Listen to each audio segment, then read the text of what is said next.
It's Thursday, July 2nd. Today, state of emergency. Western Manitoba is once again experiencing major overland flooding and what the Premier is urging residents to do. Also today, CUSMA rejection. The Canada Day trade deadline passes with no new deal. Now what for trillions in North American trade? Plus, everything Maple Leaf, how Winnipeggers celebrated our country's 159th birthday. Your Morning Winnipeg starts right now.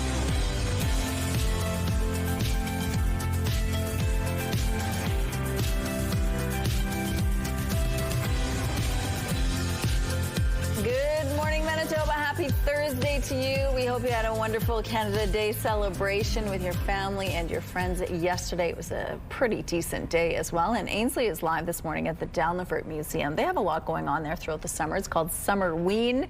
We're going to find out about some of those activities and workshops and some of the fun events you can enjoy at the Dalnavert. Have you been to the Dalnavert? I have. Oh my gosh, I love that place so much. It's a great place to visit throughout the year, but in the summertime there's something special about being in that front lawn and seeing it in the summertime. So we're gonna have more on that throughout the morning. But again, the weather has been pretty nice. It was nice yesterday, finally getting kind of a break from the rain. We need a break right now. Yeah, we definitely need a break, and we might have that break again today. Okay. We have mostly a mix of sun and clouds today, with clouds increasing throughout the morning. But again, mostly sunny. It's 15 degrees right now, mostly sunny with clouds peeking through, winds gusting west-northwest at 10 kilometers per hour. The pressure is rising, and the humidity is sitting at 97%. So yes, today we're in for decent weather, mostly sun and cloud mixed in between. As we can see right now through our satellite image, I think I went actually a little bit ahead, but we don't have much through our little satellite image right now for today. Not too much activity. We do have some activity lingering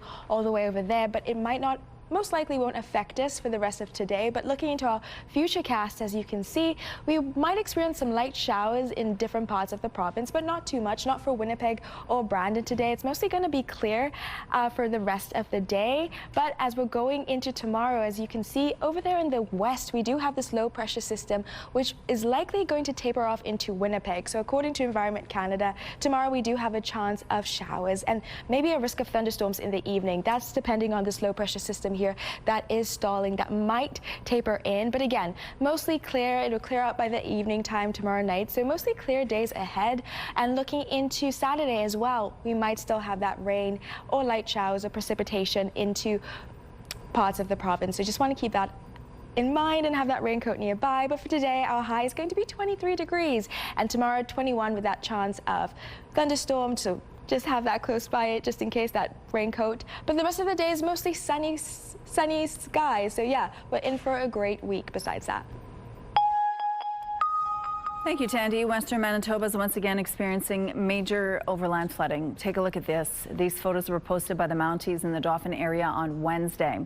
As you can see, significant overland flooding has taken over the city of Dauphin, prompting a state of emergency. Manitoba Premier Wab Kinew held an unscheduled press conference the same day, addressing the Parkland region's overland flooding, urging area residents to stay off all roads. We continue to see a lot of road failures and other impacts on infrastructure in the region, in areas even where the water may have moved on from its peak. And so we're seeing delayed impact in terms of some of these roads, which can look passable at one moment and then all of a sudden be impassable and put people in great danger.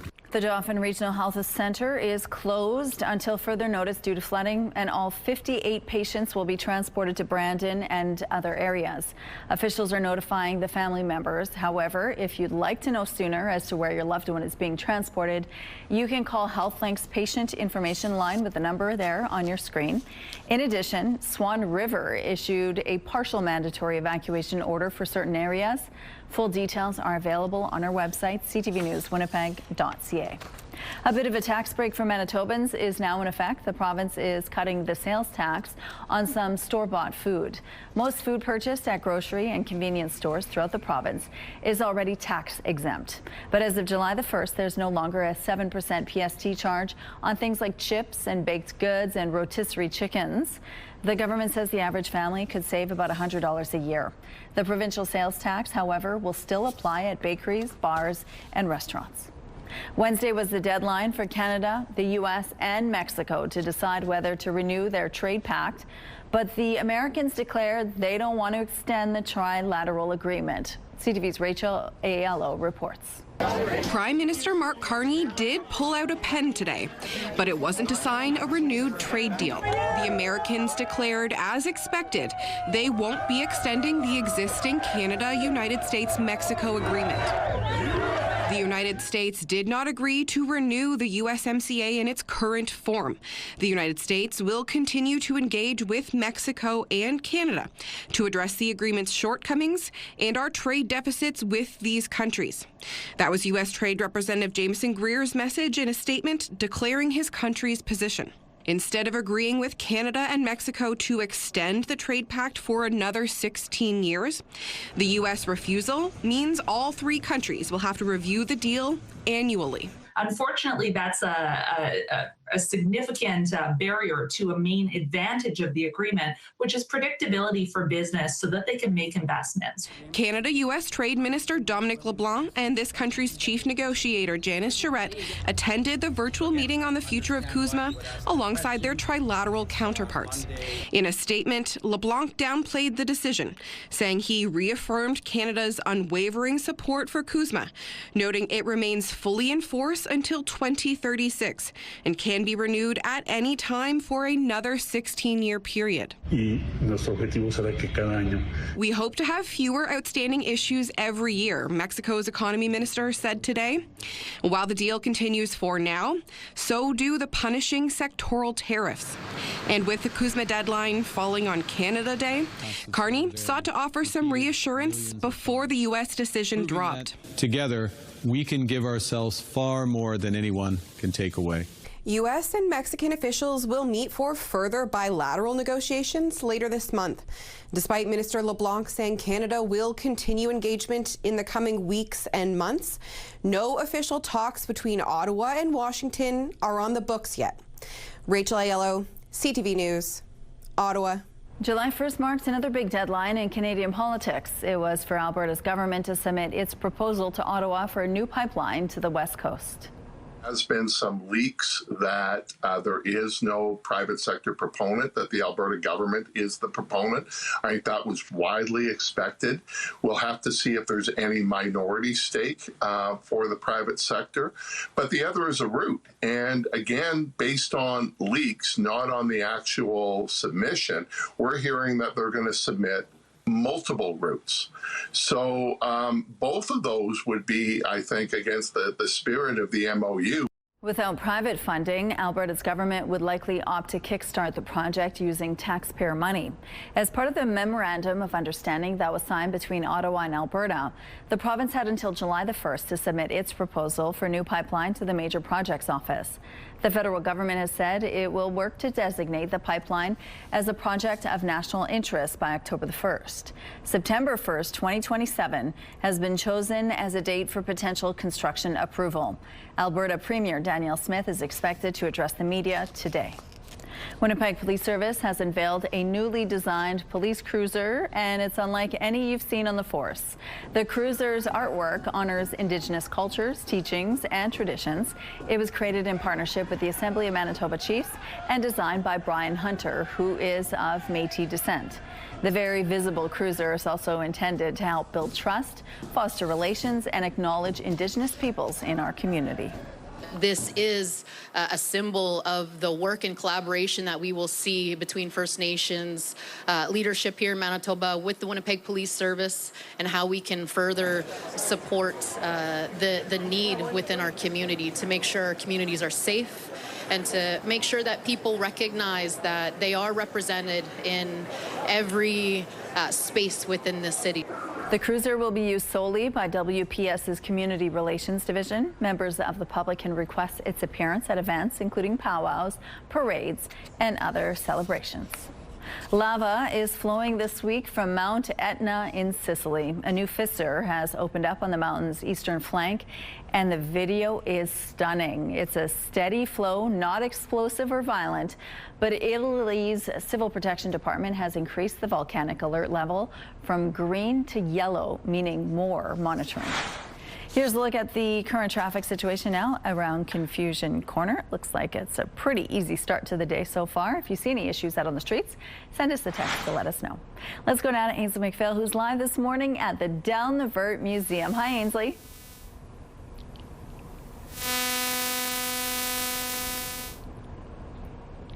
Okay, we have some technical issues. We'll join her in a few, but let's go to Tandy now on the rooftop. A little bit of a breeze there, Tandy, I can see. There's a little bit of a breeze, but not too much. It's a very light breeze right now, but it's mostly cloudy outside. The sun is peeking through a little bit, but not that much, and that's kind of what we're going to expect for the rest of the day. Increasing clouds throughout the morning. It's 14 degrees right now, winds gusting west at 14 kilometers per hour. The pressure is rising, and the humidity is sitting at 97%. So yeah, for the rest of the day, we're going to experience this mixed bag of sun and cloud. Clouds increasing throughout the morning. Very cloudy right now outside, as I can see, and that's across the province. So it's mostly going to be dry for the most part, but I do want to say right now in Dauphin, they will experience a 60% chance of rain later on in the evening time. So that's just something to put of note.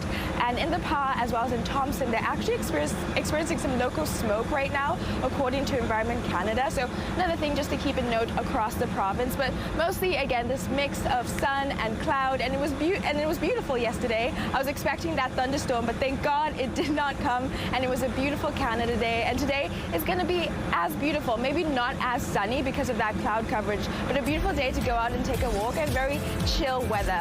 We're taking a break right now, but we'll be back with more CTV Your Morning Winnipeg. Weather is brought to you by Garage Masters, your complete garage specialists.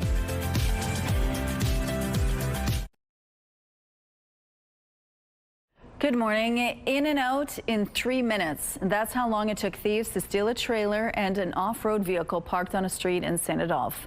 As CTV's Jeff Keel shows you now, the brazen crime was caught on the owner's doorbell camera. In just 3 minutes, thieves dragged this trailer and off-road vehicle away in the middle of the night in St. Adolphe. Too easy. They knew what they were going to do. The trailer and side-by-side, which is like a modern-day dune buggy, were parked here behind Paul Balaka's work truck. Late Sunday morning, Balaka was returning home from St. Malo. When he came around the corner towards his house, he knew right away something was wrong. And it's like, holy smokes, I don't see the machine. So we got closer, and then it's like, yeah, it's gone. So he started investigating. He checked his doorbell camera footage. Here you can see two trucks pull up around 4 a.m. One driver backs a truck up near the trailer and ties a rope to it. He then pulls the entire trailer off the block it was resting on, making just enough room for the other driver to back in and hook the trailer to his truck hitch, and then they're off. Doesn't look that easy until you see it. And it is. One truck pulled it out of the way, the other truck backed in. They were both noisy. One was a diesel truck. The other one dragged it, so it was making a lot of noise. Balaka says despite that noise, no one heard a thing. The St. Adolphe homeowner says he is relieved they didn't take his boat too. Still, with cameras everywhere these days, he can't believe how brazen the thieves were. Pissed. A lot of money and effort put into the machine. You know, my kid, her and I, it was our thing. And where we live, I mean, you just drive right out of the garage and go. The RCMP say they are investigating. Jeff Keel, CTV News, St. Adolphe. It was a jaw-dropping moment at one of the most iconic buildings in the world. A masked couple scaled the antenna on top of New York's Empire State Building. They were seen waving a peace banner for about an hour. The man then got down on one knee and appeared to propose to the woman. They eventually climbed down and were arrested. It's another scorcher day today with heat warnings across 8 provinces this morning. From India, but we are still finding this very, very hot. I'm literally searching for somewhere to buy a bottle of water. A little sweaty. Can you tell? There are orange and yellow level heat warnings in most of Ontario and Quebec, and stretching to New Brunswick, Nova Scotia, and Prince Edward Island. In parts of Ontario, temperatures could hit 37 degrees, and that's without the humidity. And with the extreme heat comes extreme weather. Severe storms halted some Canada Day plans. Celebrations in Ottawa were washed out by torrential rain with no concert or fireworks. The heavy rain in Ottawa flooded basements and roads. Environment Canada says 110 millimeters fell at the Ottawa airport. The previous rainfall record for July 1st in Ottawa was 58.9 millimeters, set in 1959. Prime Minister Mark Carney had plans to fly to Edmonton to give a speech on Unity for Canada Day, but the thunderstorm in Ottawa kept his plane from taking off. Winnipeg could soon be signing a new construction contract for the city's most expensive project to date. A report at City Hall is recommending an $815.5 million agreement be awarded to Red River Biosolids Partners for Phase 2 of the North Sewage Plant expansion. The upgrade is needed to treat sludge and turn it into reusable biosolids. The report says the new facilities are expected to begin treating biosolids in October 2030 and be substantially complete by the following March.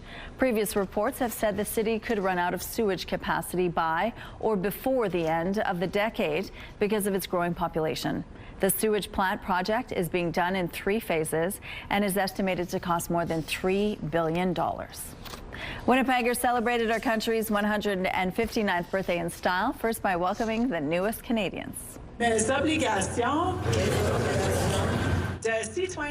23 new Canadians gathered at the Forks CN stage on Canada Day morning to take the final step of becoming a Canadian citizen, taking the oath, and of course in classic Canadian fashion in French and English. One of them, Nathan Poole, came from the U.S. and married his husband from Brandon. He says becoming Canadian was a must and shared his experience of taking the oath. It's incredible. Canada is such a diverse population. It's just incredible to be able to be a part of that. Canada is a true melting pot for the rest of the world, and I think it's just remarkable, and I'm honored to share the stage and share this day with so many new Canadians. Moving over to Assiniboine Park, we had several celebrations there too, like face painting and live music, everything maple leaf. Also, a flyover by the Royal Canadian Air Force's CT-142 Gonzo turboprop aircraft. Here's a beautiful view of a strawberry moon. These shots are from Lisbon and the strawberry moon from this week. The term strawberry moon has nothing to do with the moon's color. It's the traditional nickname for a full moon in June, which is traditionally the time in North America and Europe when wild strawberries come into season. It can also be called rose moon to coincide with the time of year roses bloom. Either way, it's a time of abundance, patience, and gratitude. We have some road closures to remind you about this morning on Jarvis Avenue. All westbound lanes will be closed between Parr and McPhillip Street. The southbound curb lane on Toronto Street will be closed from Ellis to St. Matthews Avenue. And the westbound curb lane on Flora Avenue will be closed from King to Robinson Street. If you have any other traffic tips to share with us, please send us a text to let us know. Traffic is brought to you by Mr. Lube Plus Tires. No appointment needed. Okay, it's mostly cloudy outside right now, but that sun is beginning to peek through as we're looking through our Live Eye. The CTV Live Eye is brought to you by Bathfitter, your bath and shower experts for more than 40 years. So right now we're currently sitting at 14 degrees here in Winnipeg. Going to move out the way so we can look at these temperatures properly.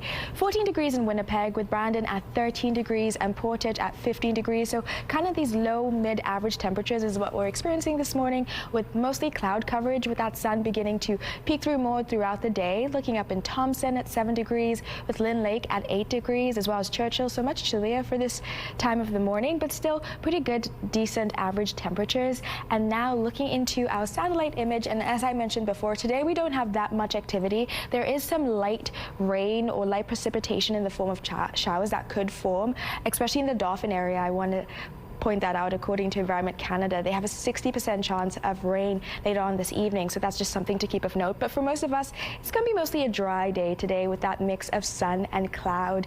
And looking into the rest of today, so it's going to be 15 degrees by 8 a.m. and by 2 p.m. 22 degrees with the winds gusting northwest at 20 kilometers per hour, and 23 degrees by 5 p.m., which is our high for today. So it's going to be increasing quite gradually with that sun increasing as well. But again, that cloud coverage is increasing throughout the morning. So it's going to be that mixed bag of sun and cloud, but really just a dry day with beautiful temperatures.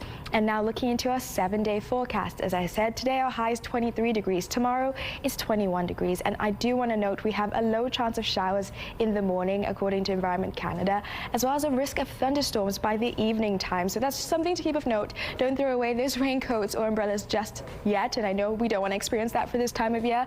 But besides that, the rest of the weekend is mostly going to be sunny, besides Saturday as well, with that 40% chance of showers or precipitation. So just keep that in mind. But the sunshine will be peeking through real soon. And looking at our Skywatch pick of the day from John, look at that beautiful rainbow and the flag just representing Canada today. Please keep the pictures coming. We're taking a break right now, but we'll be back with more CTV Your Morning Winnipeg.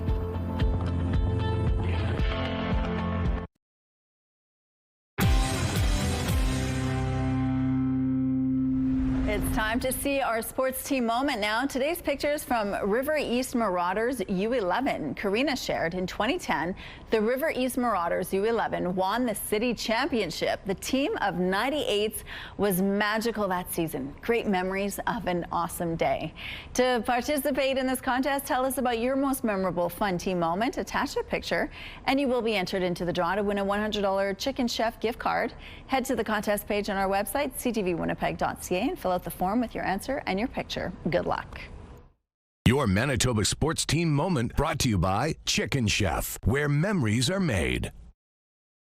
Canada Day is the perfect time to get loud. Drummers across the country took up the challenge of trying to coordinate a drum roll across 40 cities to beat a world record. CTV's Maria Saru has the story. It started slowly with a steady beat, then faster, building into a drum roll. Islanders banged on buckets from home and whatever they had on hand to make some noise. I think it was cool. It was really in sync, which I really liked that. Coast to coast, more than 40 cities joined in, trying to beat a Guinness World Record already held by Canadians. In 2021, 581 people performed a drum roll online at the same time. This year, the goal was to top that number. My fingers and toes are crossed. It would be so amazing to be able to say that we've done this. The world record attempt was only one part of the celebrations, and for some, it was a moment to pull together. Especially now with threats from all over the place, especially what's going on with the United States, that we're Canadian, we're standing up, we're proud, we're one unit. In Charlottetown, Canada Day is never far from history. This is actually the birthplace of Canada, right here in Prince Edward Island. The program reached beyond that one beginning, with Mi'kmaq culture featured from beaded jewelry to educational books. It's important to have Indigenous people at the forefront because we were the first people of Canada, and kind of celebrate and uplift our artisans. Alongside those deep roots, newer communities were part of the picture too. Food vendors served flavors from the Philippines, Jamaica, and much more. I'm Canadian and I'm also Nigerian. I like trying foods from both places. Through the drumming, different voices found one shared rhythm. Organizers say Guinness will confirm whether the record was broken later this week, but the attempt wasn't just about a world title. It was a way to bring people together to mark Canada's past, present, and future in unison. Maria Saru, CTV News, Charlottetown. A zoo in Belgium has just welcomed a new baby giraffe. And this is very exciting because the new baby is part of a critically endangered species. She's a female Kordofan giraffe, and the species needs more females to ensure the future of the population. We don't know her name yet. The zoo is asking people to vote on the name on their social media accounts, and caretakers are choosing their top 3. She's certainly a cutie. Here's a look at what's happening now along McPhillip Street. It's a good start so far this Thursday. We have nothing to tell you about at this point in the drive. If you see anything, let us know. We're taking a break. We'll be right back.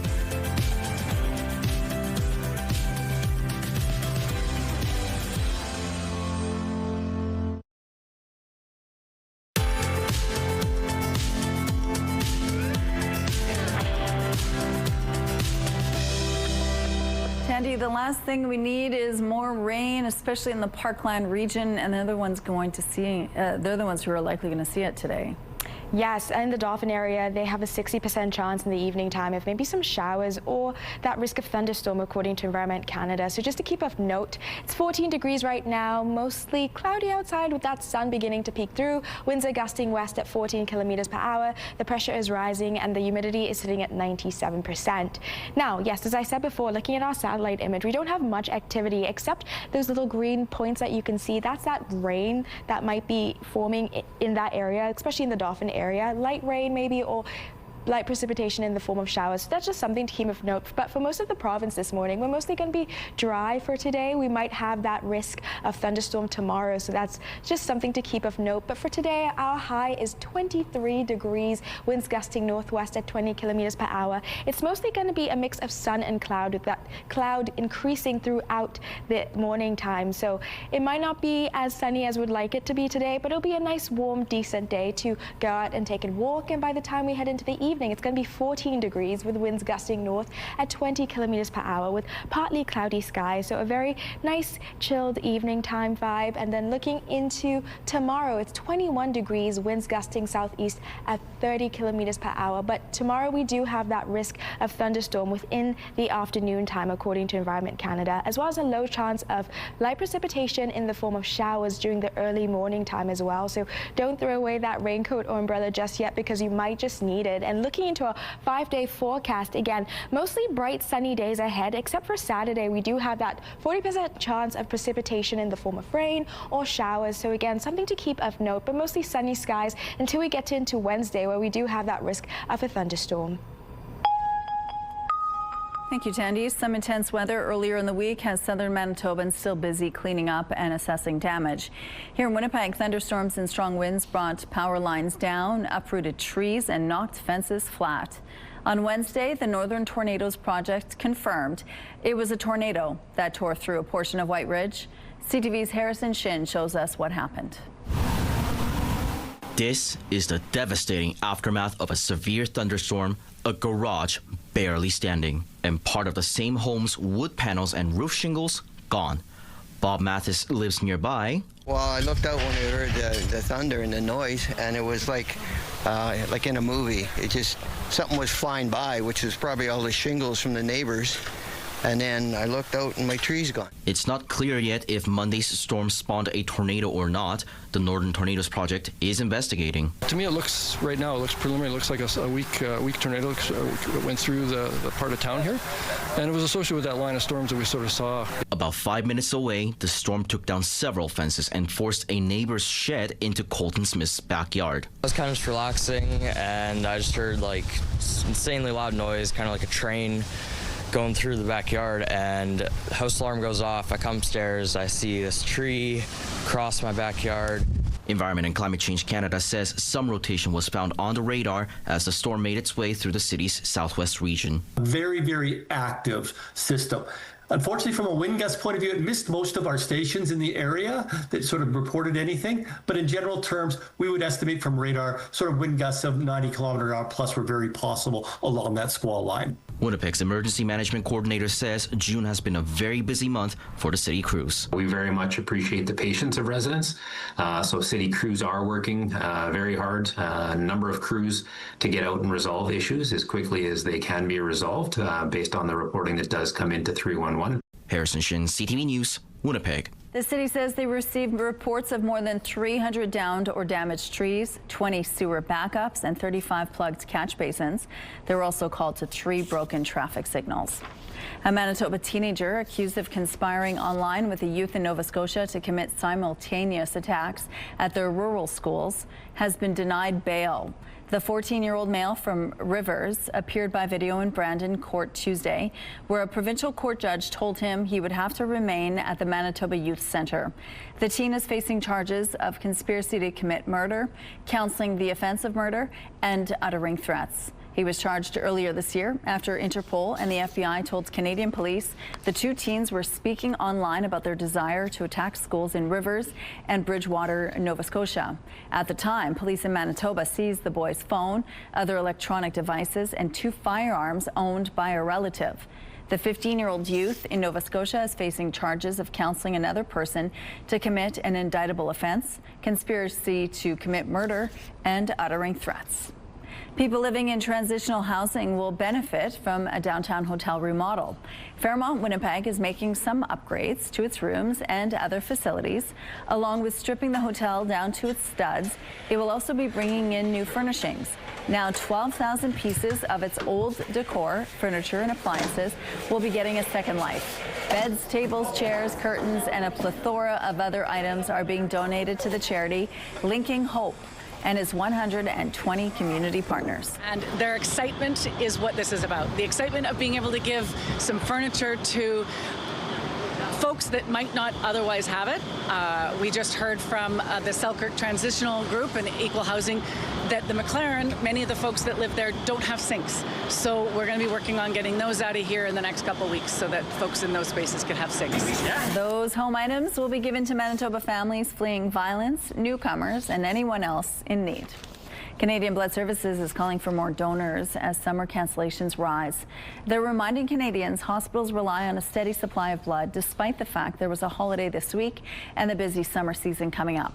The summer months often bring an increase in appointment cancellations, and they're asking people to cancel in advance if they must cancel so their appointment spot can open up to someone else.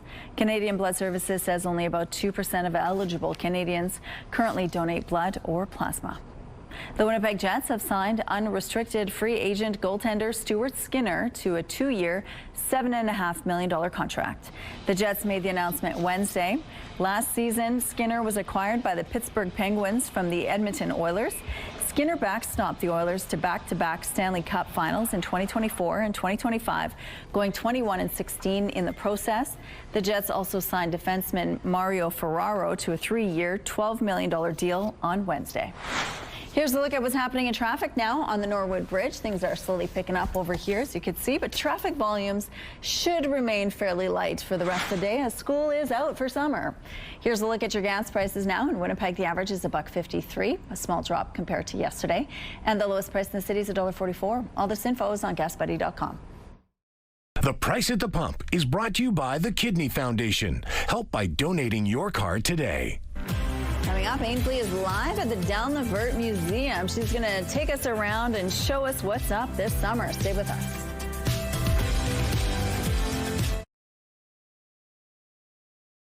Weather is brought to you by Mr. Lube Plus Tires. Same-day oil and tire changes.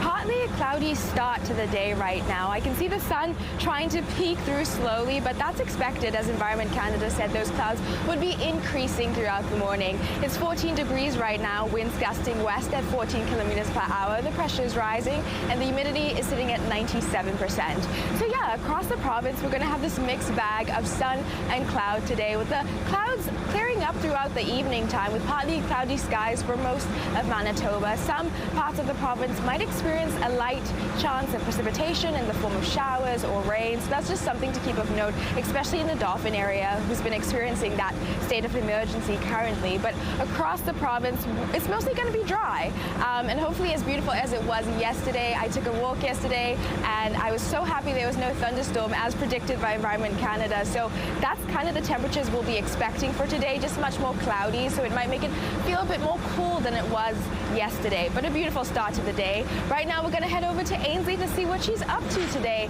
Hey, Ainsley, how's it going? Hi, good morning. From Canada Day to a Halloween preview, we're going to tell you all about it here at Down the Vert Museum. Aria Clausen's joining us. Tell us about what's on tap for this summer and why I referenced Halloween so early. Yes, we have a lot of events coming up in the next 2 weeks. It's called Summerween.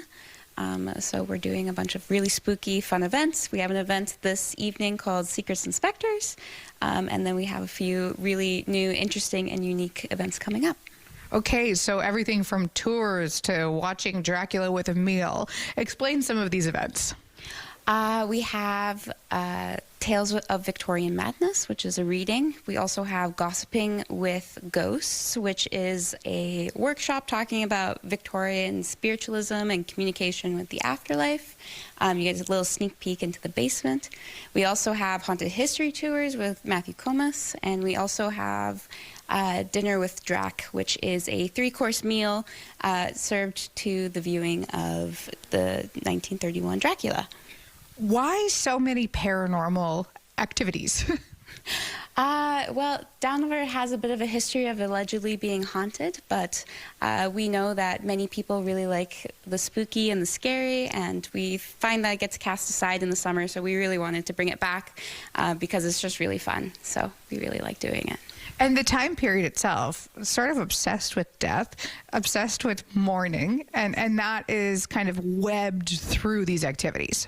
Yes, yeah. Every event we have is like historically based, and the history of Victorian time, they really love their ghosts and talking about the afterlife and what comes after death, as well as like talking about death itself. Queen Victoria like really liked the whole mourning culture that she created, which was like a really intense process that we don't do nowadays. Yeah. Mourning in the morning. That was a horrible joke. I'm so sorry that I did that. But if you are interested, all of these, what's it called? Summer Ween? So all these Summer Ween events kick off today and go to the 12th. See you soon.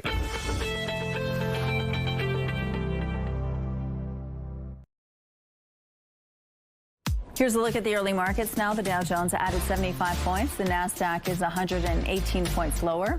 The S&P index is flat. The Canadian dollar has some gains, set to 70.43 cents U.S. Overseas, the Hang Seng climbed 174, and the Nikkei fell 1,741 points. Good morning. It is 6:46. Tuesday was the first day candidates for city councillor and school trustee positions could officially register. And we can now tell you which incumbents are officially running for their seat again. Evan Duncan, Cindy Gilroy, Sherry Rowlands, Jeff Rawati, Debbie Sharma, Matt Allard, and Sean Dobson are all registered in their respective wards. As we told you previously, John Orlico, Janice Lukes, and Brian Mays have all announced they will not be seeking re-election. As of Tuesday evening, the city's website shows neither the incumbent from Minarski nor Elmwood East Kildonan are registered. There's no word yet on if they're running again. Meantime, another candidate is seeking the city's top job. 27-year-old Noah Redden is now the 9th registered mayoral candidate. Redden works as a software developer and says he has plans to build up the transit system and affordable housing stock. Winnipeg's civic election is set for October 28th. It's another scorcher today with heat warnings across 8 provinces this morning. From India, but we are still finding this very, very hot. I'm literally searching for somewhere to buy a bottle of water. A little sweaty. Can you tell? There are orange and yellow level heat warnings in most of Ontario and Quebec and stretching to New Brunswick, Nova Scotia and Prince Edward Island. In parts of Ontario, temperatures could hit 37 degrees, and that's without the humidity. And with the extreme heat comes extreme weather. Severe storms halted some Canada Day plans. Celebrations in Ottawa were washed out by torrential rain with no concert or fireworks. The heavy rain in Ottawa flooded basements and roads. Environment Canada says 110 millimeters fell at the Ottawa airport. The previous rainfall record for July the 1st in Ottawa was 58.9 millimeters, set in 1959. Prime Minister Mark Carney had plans to fly to Edmonton to give a speech on Unity for Canada Day, but the thunderstorm in Ottawa kept his plane from taking off. More than a week after those massive earthquakes in Venezuela, rescue teams are still frantically trying to reach survivors. One was trapped under rubble in the basement of a mall. Rescuers shouting to the trapped security guard, believed to be some 9 meters underground.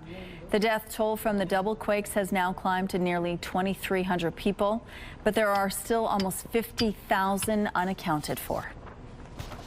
It was a jaw-dropping moment at one of the most iconic buildings in the world. A masked couple scaled the antenna on top of New York's Empire State Building. They were seen waving a peace banner for about an hour. The man then got down on one knee and appeared to propose to the woman. They eventually climbed down and were promptly arrested. A park in desperate need of a makeover could soon be the home of a new pickleball courts, lacrosse fields, and more. John Bloomberg Park, located near Headingley, might be getting a new lease on life. Red River Exhibition Association is working with the City of Winnipeg on a 50-year lease. The proposed price tag, $1 per year. But it comes with a pricey catch. The park was leased by Softball Manitoba until 2023, when the organization announced it couldn't afford the $3 million worth of needed repairs. Garth Rogerson with the Red River X says he didn't want to see the green space just disappear. It was just sad to me that it was sitting vacant, and it's been sitting vacant for a number of years. So when they couldn't get anybody to take it over, I said, maybe we should do it because it's an important community asset, and we have the capacity to be able to do that. So let's take that on and create a partnership with the city. The first hurdle they need to pass is a review by Winnipeg's Property and Development Committee on Monday. If approved by City Council, work could start early next year. We have some road closures to remind you about this morning. On Jarvis Avenue, all westbound lanes will be closed between Parr and McPhillip Street. The southbound curb lane on Toronto Street will be closed from Ellis to St. Matthews Avenue. And the westbound curb lane on Flora Avenue will be closed from King to Robinson Street. Okay, looking outside right now, mostly cloudy, but that sun's beginning to peek through. It's currently 14 degrees, winds gusting west at 14 kilometers per hour. The pressure is rising and the humidity is sitting at 97%. So yes, 14 degrees right now, pretty cool start to the day, pretty decent and nice outside and pleasant. Gonna step out the way so you can see our highs for today. In Churchill, they're gonna experience a high of 20 degrees with mostly sunny skies for them. Same with Thompson, 22 degrees with partially cloudy skies as well. But I do want to note they are experiencing local smoke right now, according to Environment Canada. Island Lake might receive some light precipitation in the form of rain or showers at 14 degrees today. And looking over here in Lynn Lake, 23 degrees, mostly cloudy. So again, throughout the province, we're going to have that mix of sun and cloud, with Flin Flon at 22 degrees and Norway House at 22 degrees as well.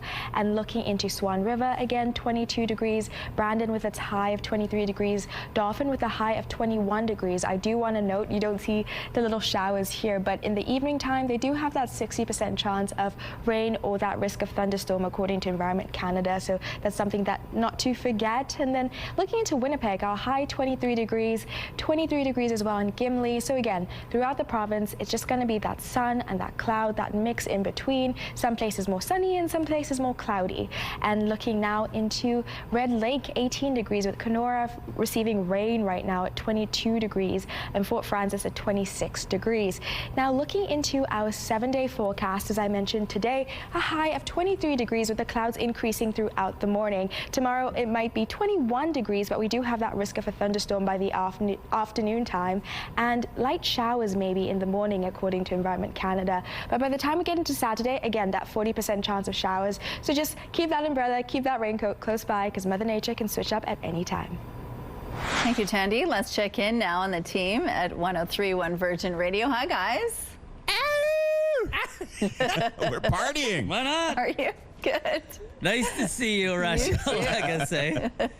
Happy whatever day of the week it is. No one even knows. We don't know. It's Thursday. Almost Friday. That's the point. Okay. Yeah, we're almost there. I haven't confirmed that yet. But. So I'm putting you both on the spot here. Okay. So I didn't tell this guy our plan either. So you're both on the spot. So you can't fail at this. There's no wrong answers. Okay. It's just this whole FIFA World Cup thing. Like, the games have been some of the most spectacular football ever played. Like, it's just been wild, right? Yeah. Wild. But there's a part of me that's like, there's one major thing I think is missing that would make this more enjoyable. Now, what do you think that might be? What could have been added to this World Cup? I know it's hard. Yeah. Snacks? More. No, but snacks are Snacks awesome. is always good. Although if you go to a game and you want to buy snacks, you better be rich. Yes, I saw that. We were talking about not seeing the mascots enough. Okay. Oh, that's true. Remember there was a moose or something? Yeah, Maple, and yeah, guy hasn't gone to any games. Good mascotting. What are you doing, bro? No, here's my proposal. Okay. You imagine. So let's just take this coming Saturday, right? Yep. Canada, people are tuning in across the country. Round of 16, Canada v. Morocco. And then at halftime, it happens. Timbit soccer. Get those little kids out there running around, not knowing what's going on, being hilarious. Yeah. That's what we want. That's That cool. would be so funny. And they got to play full field. Oh my God. The whole They field. can't run that far. Oh, they'd sleep all night. It'd be awesome. They'd have the best sleep of their lives. That's great. What a good idea. They would, yeah. All right, have a good day, so guys. fun. Yeah, have a good weekend. You too. Thank you. Having a sense of humor can prove handy when it's time to problem solve. Just take it from one Vancouver Island couple who pruned their way out of a dangerous situation. CTV's Adam Sawatsky explains why their landscaping job is getting so many laughs. Every time she backed up her car, the head on the swivel really a lot. Tracy Ferraria's view of the oncoming traffic was blocked by that bush. It was a bit of a challenge safety-wise. But Tracy didn't want to cut it down. So her husband John wondered if the best workaround was to cut through it. And so I made a couple of holes. Which proved to be a whole lot of help for Tracy. That's brilliant. This is so much easier to get out of the driveway. Until a friend mentioned the hole looked like a mouth. You got to make a face. So I made a face, let the hair grow on it. He even named it. But despite John's best efforts, the dude seemed to be somewhat dour. I said, you got to do one on the other side that's happy. So John made the other side smile, which not only inspired passing people to share appreciative comments, but leave presents too. Then left a beer there for me to say thank you. For Christmas, someone left a card and say thank you. Because every season, Tracy and John find some way to make the dude even more dynamic. For Halloween, I have a mannequin that I stuffed in its mouth there. While the grumpy side can get ghoulish, the smiling side is happy to hop at Easter or ho ho ho come Christmas. I sewed a really big Santa hat to put on it. But when it comes to celebrating our country, there's a consensus that both sides fly flags attached to hockey sticks. In today's world, I think we need to do happy stuff. Which is why John has expanded his positive pruning to include a second bush he calls the little dudes, who Tracy calls the kids, because like real children, they also can't get enough of Christmas. A little bit of effort can bring a whole lot of joy. So why not take the time? Adam Sawatsky, CTV News, Saanich. All right, here's a look outside right now. It's 14 degrees. Things are moving well along this Portage Avenue. We're going to take a break. We'll be right back after this.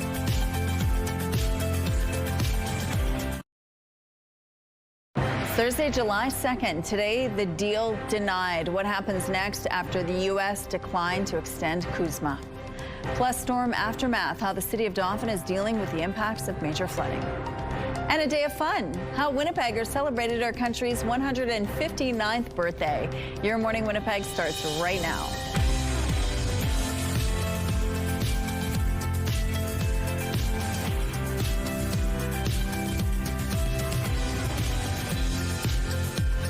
Morning, Manitoba. Happy Thursday to you. It is 7 o'clock. Thank you so much for being with us here on Your Morning Winnipeg. Now, coming up at 7:52 in our Community Connection, the Winnipeg Pet Rescue. They, of course, rescue cats and dogs, and they get them out of really terrible situations. They find them forever homes, fosters, take care of them, treat them, that kind of thing. But it takes a lot of money to do something like that. So they're coming in to tell us what they need right now at this point, because they're packed. They have so many animals. They need some support. And then they're bringing some dogs, too. So we're going to get to see some puppies in the studio, but it's going to be a fairly nice day here, relatively, not too much precipitation. Yeah, no, mostly dry across the province, with some places experiencing that light precipitation. But yeah, a mix of sun and cloud, with the clouds increasing throughout the morning, but decreasing by the evening time. It's 14 degrees right now, mostly sunny outside with that mix of cloud, mostly cloudy actually, winds gusting west at 14 kilometers per hour. The pressure is rising and the humidity is sitting at 97%. So yes, mostly cloud and sun today across the province. It's going to be mostly dry, so some areas will experience some light precipitation. Looking at our satellite image for this morning, not much to show you except some rain that is forming over here in the form of light precipitation. And for us, for tomorrow, that might taper in. So moving out the way here, we do have a low pressure system here that's been forming out in the east that could taper in to the province, might taper into different parts, causing that light precipitation in the form of rain, especially in the Dauphin area, according to Environment Canada. Canada, they do have that 60% chance of receiving rain or that risk of thunderstorm in the evening time. And again, that low pressure system might taper into this part of the province. Island Lake might experience some rain today, so that's just something to keep of note. But for most of the province, it's going to be mostly dry. But again, looking later on into our forecast here for Thursday, we do have that pressure system forming out in the west that again could taper into Winnipeg. According to Environment Canada, we could experience light showers tomorrow morning and that risk of thunderstorm by the evening time for Winnipeg and for the Brandon area. And looking into the Saturday, we do have that chance, 40% chance of showers. So again, don't throw away that umbrella or raincoat because we might experience that rain over us, unfortunately. And looking into our 7-day forecast today, we have a high of 23 degrees. Tomorrow, a high of 21 degrees with that risk of thunderstorm. But the rest of the weekend, besides Saturday, into the week, will mostly be sunny. Now look at our weather art of the day from Nadia. These beautiful bees just buzzing about. Oh, just reminds me of summertime. To submit your child's weather art of the day, visit our website, ctvwinnipeg.ca, and fill out the form. Your art can be shown on Your Morning Winnipeg, and it will also enter you into a monthly contest for a chance to win a $100 gift card from Crocodile on Keniston and Regent locations. The weather art of the day is brought to you by Crocodile Paint Your Own Pottery, now open on Regent and Keniston. Wednesday was the deadline for Canada, the U.S. and Mexico to decide whether to renew their trade pact. But the Americans declared they don't want to extend the trilateral agreement. CTV's Rachel Aiello reports. Prime Minister Mark Carney did pull out a pen today, but it wasn't to sign a renewed trade deal. The Americans declared, as expected, they won't be extending the existing Canada-United States-Mexico agreement. The United States did not agree to renew the USMCA in its current form. The United States will continue to engage with Mexico and Canada to address the agreement's shortcomings and our trade deficits with these countries. That was U.S. Trade Representative Jameson Greer's message in a statement declaring his country's position. Instead of agreeing with Canada and Mexico to extend the trade pact for another 16 years, the U.S. refusal means all three countries will have to review the deal annually. Unfortunately, that's a significant barrier to a main advantage of the agreement, which is predictability for business so that they can make investments. Canada-U.S. Trade Minister Dominic LeBlanc and this country's chief negotiator, Janice Charette, attended the virtual meeting on the future of CUSMA alongside their trilateral counterparts. In a statement, LeBlanc downplayed the decision, saying he reaffirmed Canada's unwavering support for CUSMA, noting it remains fully in force until 2036 and can be renewed at any time for another 16-year period. We hope to have fewer outstanding issues every year, Mexico's economy minister said today. While the deal continues for now, so do the punishing sectoral tariffs. And with the CUSMA deadline falling on Canada Day, Carney sought to offer some reassurance before the U.S. decision dropped. Together, we can give ourselves far more than anyone can take away. U.S. and Mexican officials will meet for further bilateral negotiations later this month. Despite Minister LeBlanc saying Canada will continue engagement in the coming weeks and months, no official talks between Ottawa and Washington are on the books yet. Rachel Aiello, CTV News, Ottawa. July 1st marks another big deadline in Canadian politics. It was for Alberta's government to submit its proposal to Ottawa for a new pipeline to the West Coast. There has been some leaks that there is no private sector proponent, that the Alberta government is the proponent. I think that was widely expected. We'll have to see if there's any minority stake for the private sector. But the other is a route. And again, based on leaks, not on the actual submission, we're hearing that they're going to submit multiple routes. So both of those would be, I think, against the spirit of the MOU. Without private funding, Alberta's government would likely opt to kickstart the project using taxpayer money. As part of the memorandum of understanding that was signed between Ottawa and Alberta, the province had until July 1st to submit its proposal for a new pipeline to the Major Projects Office. The federal government has said it will work to designate the pipeline as a project of national interest by October the 1st. September 1st, 2027 has been chosen as a date for potential construction approval. Alberta Premier Danielle Smith is expected to address the media today. The city of Dauphin is under a local state of emergency because of flooding. Officials with the city say there has been 115 millimeters of rain since Sunday. Flooding has closed Dauphin's health center. With many roads washed out, people are being told to stay home if they can. There's been heavy rain across the Parkland region in northwestern Manitoba. Some people in the town of Swan River have been told to leave their homes and be ready to be out for up to 3 days. Premier Wam Kanu is urging Parkland residents to stay off all highways and municipal roads, many of which are impassable due to water covering pavement or complete washouts. Winnipeg could soon be signing a new construction contract for the city's most expensive project to date. A report at City Hall is recommending an $815.5 million agreement be awarded to Red River Biosolids Partners for Phase 2 of the North Sewage Plant expansion. The upgrade is needed to treat sludge and turn it into reusable biosolids. The report says the new facilities are expected to begin treating biosolids in October 2030 and be substantially complete by the following March. Previous reports have said the city could run out of sewage capacity by or before the end of the decade because of its growing population. The sewage plant project is being done in 3 phases and is estimated to cost more than $3 billion. Some World Cup fans are now suing StubHub, saying they didn't get their tickets. In the proposed class action suit, fans are claiming they didn't get what they paid for because StubHub never delivered their promised tickets. Many ticket holders say they traveled long distances to watch the matches, and even though they were refunded the ticket price, they were still stuck with airfare and lodging costs. StubHub had blamed FIFA's ticketing infrastructure for problems with ticket resales. The lawsuit seeks unspecified damages of at least $5 million for thousands of people in the United States. Winnipeggers celebrated our country's 159th birthday in style, first by welcoming the newest Canadians. 23 new Canadians gathered at the Fork CN stage on Canada Day morning to take the final step of becoming a Canadian citizen, taking the oath, and of course, in classic Canadian fashion, in French and English. One of them, Nathan Poole, came from the U.S. and married his husband from Brandon. He says becoming Canadian was a must and shared his experience of the taking of the oath. It's incredible. Canada is such a diverse population. It's just incredible to be able to be a part of that. Canada is a true melting pot for the rest of the world, and I think it's just remarkable. And I'm honored to share the stage and share this day with so many new Canadians.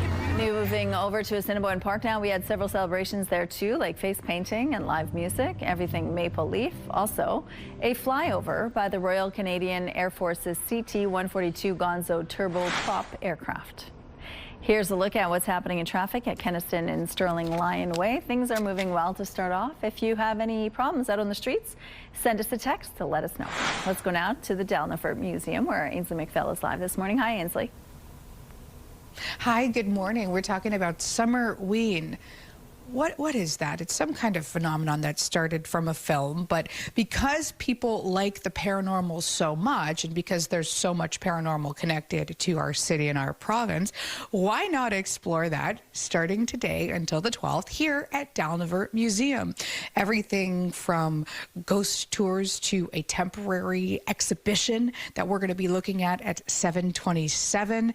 The Victorian era, very obsessed with the dead and very obsessed with mourning. There's also an event that you can watch Dracula and have a 3-course meal, the 1920s version. How awesome is that? We're going to be chatting with the staff about some of those maybe paranormal experiences, but also the connections locally. Stay with us for all of the dates and times and all that jazz. Okay, sounds good. Thank you, Ainsley. Let's go out to the rooftop with our Tandy Vera now. It looks like the sun's trying to poke its way through those clouds. Yeah, it's trying to poke its way, but it's mostly cloudy outside. It kind of looks a little bit dark right now, but that's expected. Environment Canada did say that the clouds would be increasing throughout the morning for Winnipeg, as well as Portage. Right now, it is 15 degrees, winds gusting west at 12 kilometers per hour. The pressure is rising, and the humidity is sitting at 96%. So yes, across the province, we're going to have this mixed bag of mostly cloud coverage and also sun. Right now in Brandon, they're actually experiencing mostly mostly sunshine right now, as well as in Churchill, Thompson, and the Pas.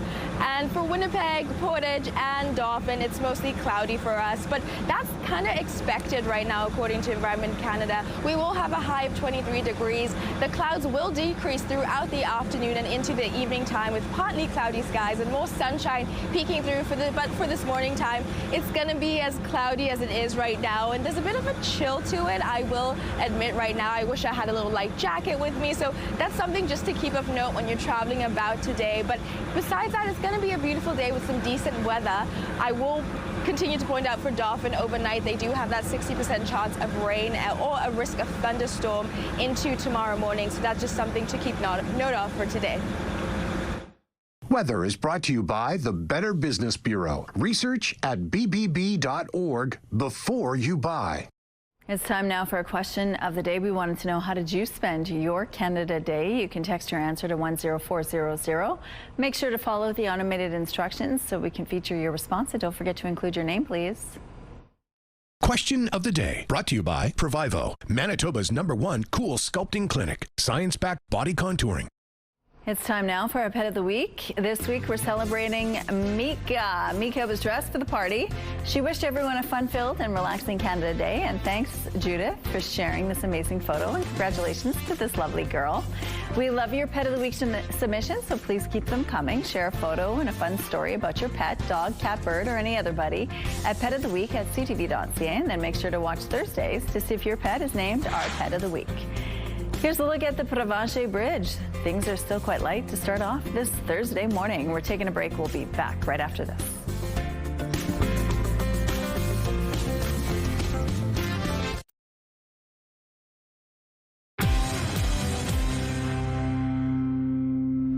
Good morning. A bit of a tax break for Manitobans is now in effect. The province is cutting the sales tax on some store-bought food. Most food purchased at grocery and convenience stores throughout the province is already tax exempt. But as of July 1st, there's no longer a 7% PST charge on things like chips and baked goods and rotisserie chickens. The government says the average family could save about $100 a year. The provincial sales tax, however, will still apply at bakeries, bars, and restaurants. As Canada celebrated its 159th birthday, Prime Minister Mark Carney urged Canadians to remain united. So we are strongest when we're united. A conviction that was declared in 1867 when 4 colonies became one country. The message of unity comes as the country grapples with emerging separatist movements in Alberta. Carney did have plans to deliver his remarks in Edmonton yesterday, but he didn't make it there.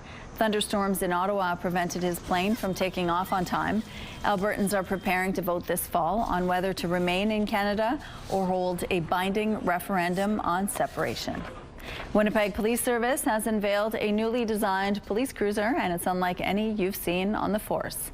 The cruiser's artwork honors Indigenous cultures, teachings, and traditions. It was created in partnership with the Assembly of Manitoba Chiefs and designed by Brian Hunter, who is of Métis descent. The very visible cruiser is also intended to help build trust, foster relations, and acknowledge Indigenous peoples in our community. This is a symbol of the work and collaboration that we will see between First Nations leadership here in Manitoba with the Winnipeg Police Service, and how we can further support the need within our community to make sure our communities are safe and to make sure that people recognize that they are represented in every space within the city. The cruiser will be used solely by WPS's Community Relations Division. Members of the public can request its appearance at events including powwows, parades, and other celebrations. Just a reminder that due to our coverage of Canada's FIFA World Cup game against Morocco on Saturday, Kinsman Bingo will move to 8:30 a.m. The scheduled change applies only to this Saturday, July the 4th. Again, catch Kinsman Bingo this Saturday at a new time of 8:30 a.m. Here's a look at the current traffic situation now on St. Mary's Road. Volumes are still quite light to start off this Thursday. If you see any problems out there, let us know, please. In entertainment, get ready for a smooth night of nostalgia when this Grammy Award-winning R&B group takes the stage in Winnipeg.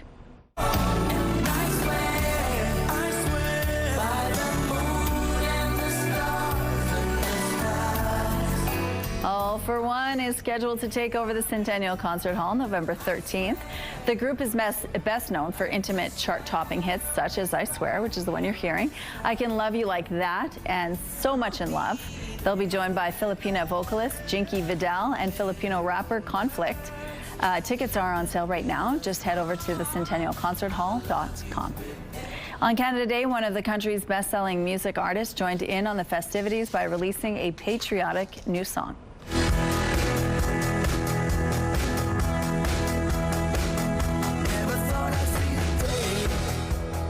Canadian singer and songwriter Bryan Adams just released the song 51st State. The song takes aim at U.S. President Donald Trump and his repeated comments calling Canada the 51st state. The rock anthem celebrates Canadian pride and identity and calls for respect from the Americans. The Eurovision Song Contest has lit up screens around the world for 70 years now, and next year, Canada will officially be a participant for the first time. Participating countries send a singer or band to perform for the votes of professional juries and the public. Most competing countries are in Europe, but Canada is eligible to join because CBC Radio Canada joined the organizing body, the European Broadcasting Union. Australia and Israel are also competitors. Some countries refused to participate this year after Israel was not barred from participating in the wake of the Gaza war. Prime Minister Mark Carney said the song contest will get even better and even wilder because the world needs more Canada. Your Thursday primetime lineup starts at 5:45 with Portugal versus Croatia, following at 8, TSN at the World Cup, and at 9:45 catch Switzerland versus Algeria. It's all right here tonight on CTV. Bringing it to Andy now, and it's going to be a nice day. Yeah, mostly cloudy. The sun will begin to peek through more in the afternoon time, but we're going to have a mostly cloudy morning right now, as you can see through our Live Eye. The CTV Live Eye is brought to you by Bathfitter, your bath and shower experts for more than 40 years. So right now in Winnipeg, we're sitting at 15 degrees, mostly cloudy outside, as you can see, but those clouds will taper off by the evening time. It's going to be mostly clear, but right now we will have that cloud coverage, just making it feel a little bit cooler than it would right now. Stepping away to check out these temperatures here. In Brandon, it's 14 degrees. They're actually experiencing more sunshine right now. Dauphin at 15 degrees as well as Gimli 15 degrees, and Island Lake at 10 degrees. Thompson and Lynn Lake are at 8 and 9 degrees, as well as Churchill at 9 degrees. Do want to make a note that Thompson and the PA are experiencing some local smoke at the moment, so that's just a note for us. And then looking into our satellite image, as you can see, we don't have much activity for us for most of the province, despite that little light precipitation that you can see forming over here. Besides that, it's mostly going to be a dry day throughout the province, with some places experiencing that light chance of precipitation or rain or thunderstorms, but that's later on in the evening time or overnight, especially in the Dauphin area, which I keep making a point out to. And now looking into today, by 8 a.m. it's going to be about 15 degrees with winds gusting west at 15 kilometers per hour. By the afternoon time, it's going to be 22 degrees, winds gusting northwest at 20 kilometers per hour, and the evening time, 23 degrees. And looking at your 7-day forecast, again, our high today is going to be 23 degrees. Tomorrow, we do have that risk of thunderstorm in the afternoon time and light showers in the morning, so 21 degrees, as well as on Saturday. Now, looking at our Skywatch pick of the day from John, look at that beautiful rainbow from Birds Hill. Keep the pics coming, please, at winnipegweather@ctv.ca.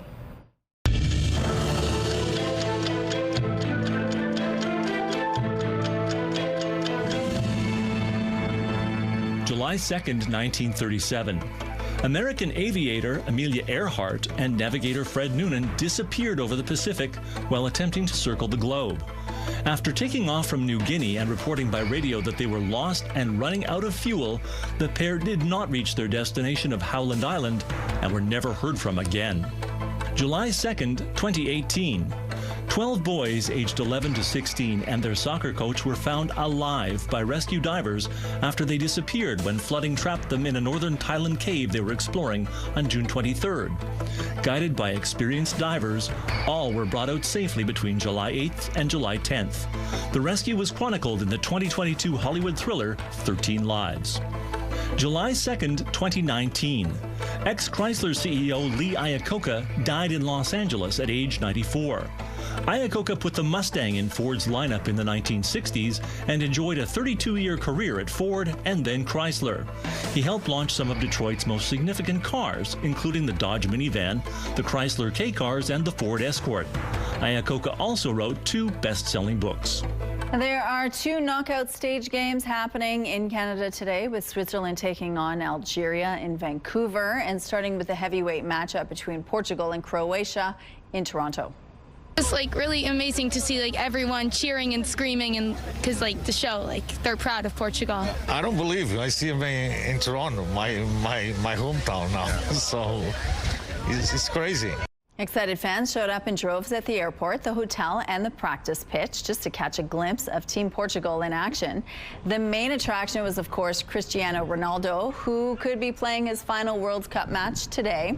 Croatia also has no shortage of star power, with Luka Modric also likely playing in his last World Cup. Game time is 6 p.m. Central on TSN, CTV, and Crave. And that FIFA World Cup live coverage means your CTV Winnipeg News at 6 will move online this evening to ctvnewswinnipeg.ca. As field trips go, this is hard to beat. I love soccer more than anything except for my parents. I would say it's my first time going to the World Cup. It was one of the things from my bucket list. Yeah, anytime you can scratch an item off your bucket list at 10 years old, that's a win. Fabian and a group of Bay Area kids had the chance to go to a World Cup game, and they weren't just watching from the stands, they were player escorts. It was a memory of a lifetime made possible through the group Soccer Without Borders. Coming up, Ainsley is live at the Delnavert Museum. They have a lot going on there this summer. We're going to tell you what you can do to have fun there. Stay with us.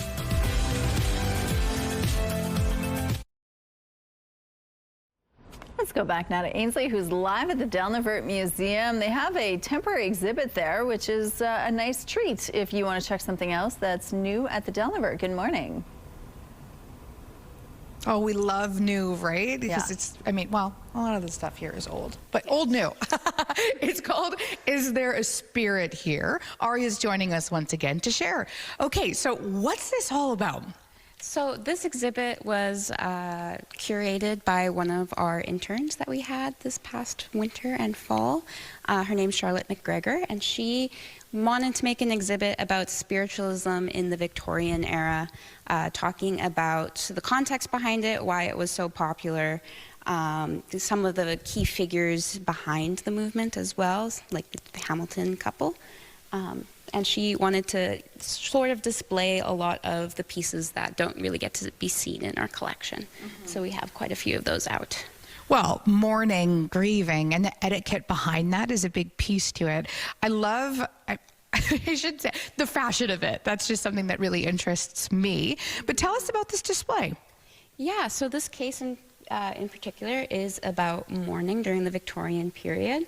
So in it, it's displaying a couple of the mourning attire that might have had. There's a cape, there's a mourning purse, a handbag. Really interestingly, we have a mourning brooch, which is actually human jewelry. So it has a piece of the loved one's hair in that little brooch over there, and they would wear that for about a year, the women. The men only had to mourn for about 3 months. Interesting. Okay, I want to see in the casings too, because some people don't even know when they come that there's a little bit more history tucked behind here. Yeah, in here we have some more photos. We have a mourning card right here for Mary Ann. This would be something that they would just give out for especially funerals. We have a mourning handkerchief, which is really interesting. Just everything they had when they were mourning was meant to be in black. They had entire stores dedicated to mourning, so it was really quite interesting during that time. Women mourning for a whole year, men only 3 months. I don't like these rules. I don't like these rules. Coming up at 7:42. Yeah. I know. Well, at 7:42, we're going to be talking more about paranormal. Kind of creeps me out, not going to lie. Ooh, I like that. Okay, I like that. Thank you. I like creepy things for some reason. The Delnavert has so many ghost stories too. It's fun to visit. Let's talk about the weather. A little bit of rain in some parts that don't need it today. Yes, a little bit of rain, but overnight, probably in the evening time. But for most of the province, it's going to be dry today. 15 degrees right now, mostly cloudy outside. Winds gusting west at 12 kilometers per hour. The pressure is rising, and the humidity is sitting at 96%. So yes, mostly dry today. As you can look through our satellite image, there's not too much activity besides those little green points, as you can see from the west. That's that light precipitation or rain that could taper into, especially Dauphin. They have that risk of a thunderstorm. But for most of the province, it's going to be be mostly dry today with that cloud coverage and a mix of sun.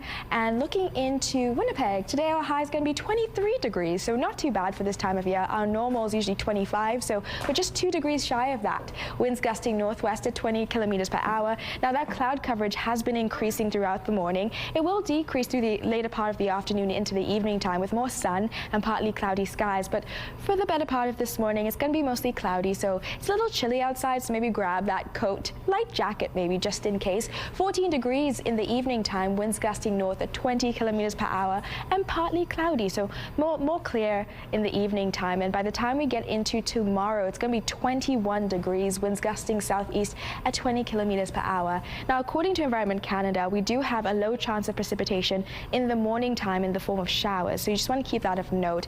And in the afternoon, they say we do have that risk of a thunderstorm, and I know we don't want to hear the T word right now, but we do have that risk, so just grab that umbrella, raincoat close by, as I keep reminding everyone throughout the morning because I always tend to forget.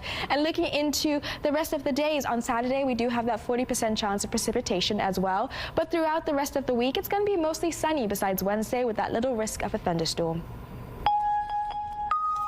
Thank you, Tandy. Tuesday was the first day candidates for city councillor and school trustee positions could officially register.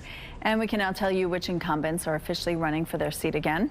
Evan Duncan, Cindy Gilroy, Sherry Rowlands, Jeff Rawati, Devi Sharma, Matt Allard, and Sean Dobson are all registered in their respective wards. As we told you previously, John Orlico, Janice Lukes, and Brian Mays have all announced they will not be seeking re-election. As of Tuesday evening, the city's website shows neither the incumbent from Minarski nor Elmwood East Kildonan are registered. There's no word yet on if they're running again.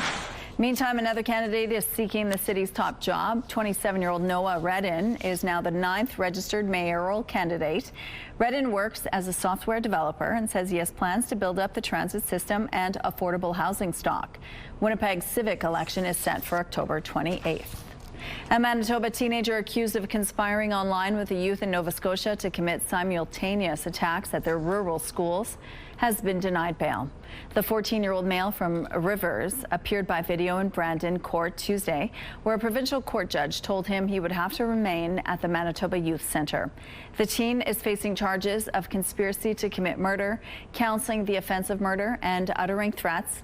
He was charged earlier this year after Interpol and the FBI told Canadian police the two teens were speaking online about their desire to attack schools in Rivers and Bridgewater, Nova Scotia.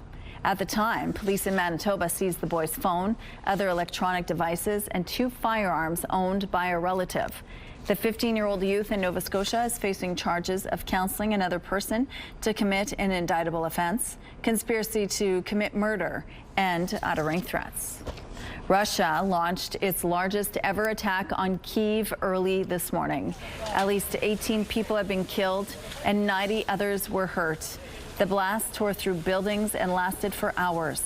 The city's mayor is calling the attacks the most massive on the Ukrainian capital. Tomorrow has already been declared a day of mourning. Although previous attacks have been more deadly, this latest barrage hit locations over a wider area of Kyiv. Damage was recorded in 30 locations, mainly residential buildings. A park in desperate need of a makeover could soon be the home of new pickleball courts, lacrosse fields, and more. John Bloomberg Park, located near Headingley, might be getting a new lease on life. Red River Exhibition Association is working with the City of Winnipeg on a 50-year lease. The proposed price tag, $1 per year, but it comes with a pricey catch. The park was leased by Softball Manitoba until 2023, when the organization announced it couldn't afford the $3 million worth of needed repairs. Garth Rogerson with the Red River X says he didn't want to see the green space just disappear. It was just sad to me that it was sitting vacant, and it's been sitting vacant for a number of years. So when they couldn't get anybody to take it over, I said, maybe we should do it because it's an important community asset, and we have the capacity to be able to do that. So let's take that on and create a partnership with the city. The first hurdle they need to pass is a review by Winnipeg's Property and Development Committee on Monday. If approved by City Council, work would start early next year.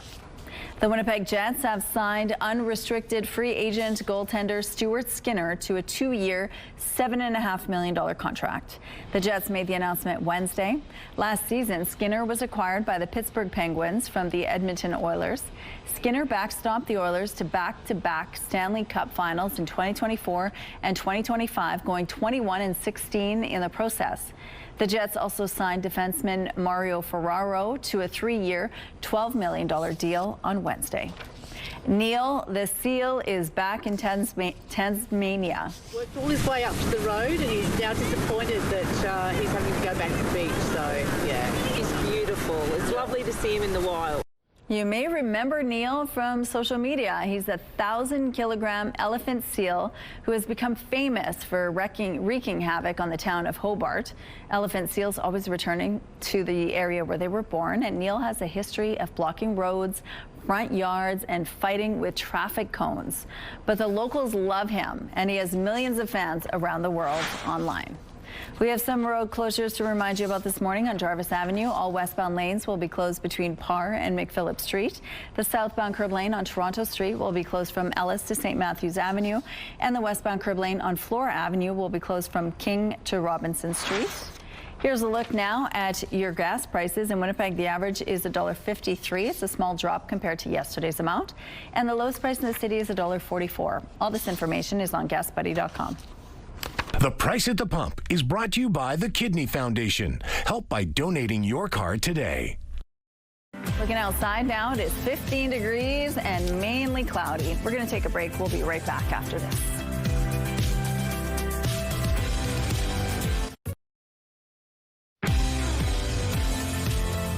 Looking outside right now, mostly cloudy. That sun is trying to peek through slowly. It's 15 degrees right now, winds gusting west at 12 kilometers per hour.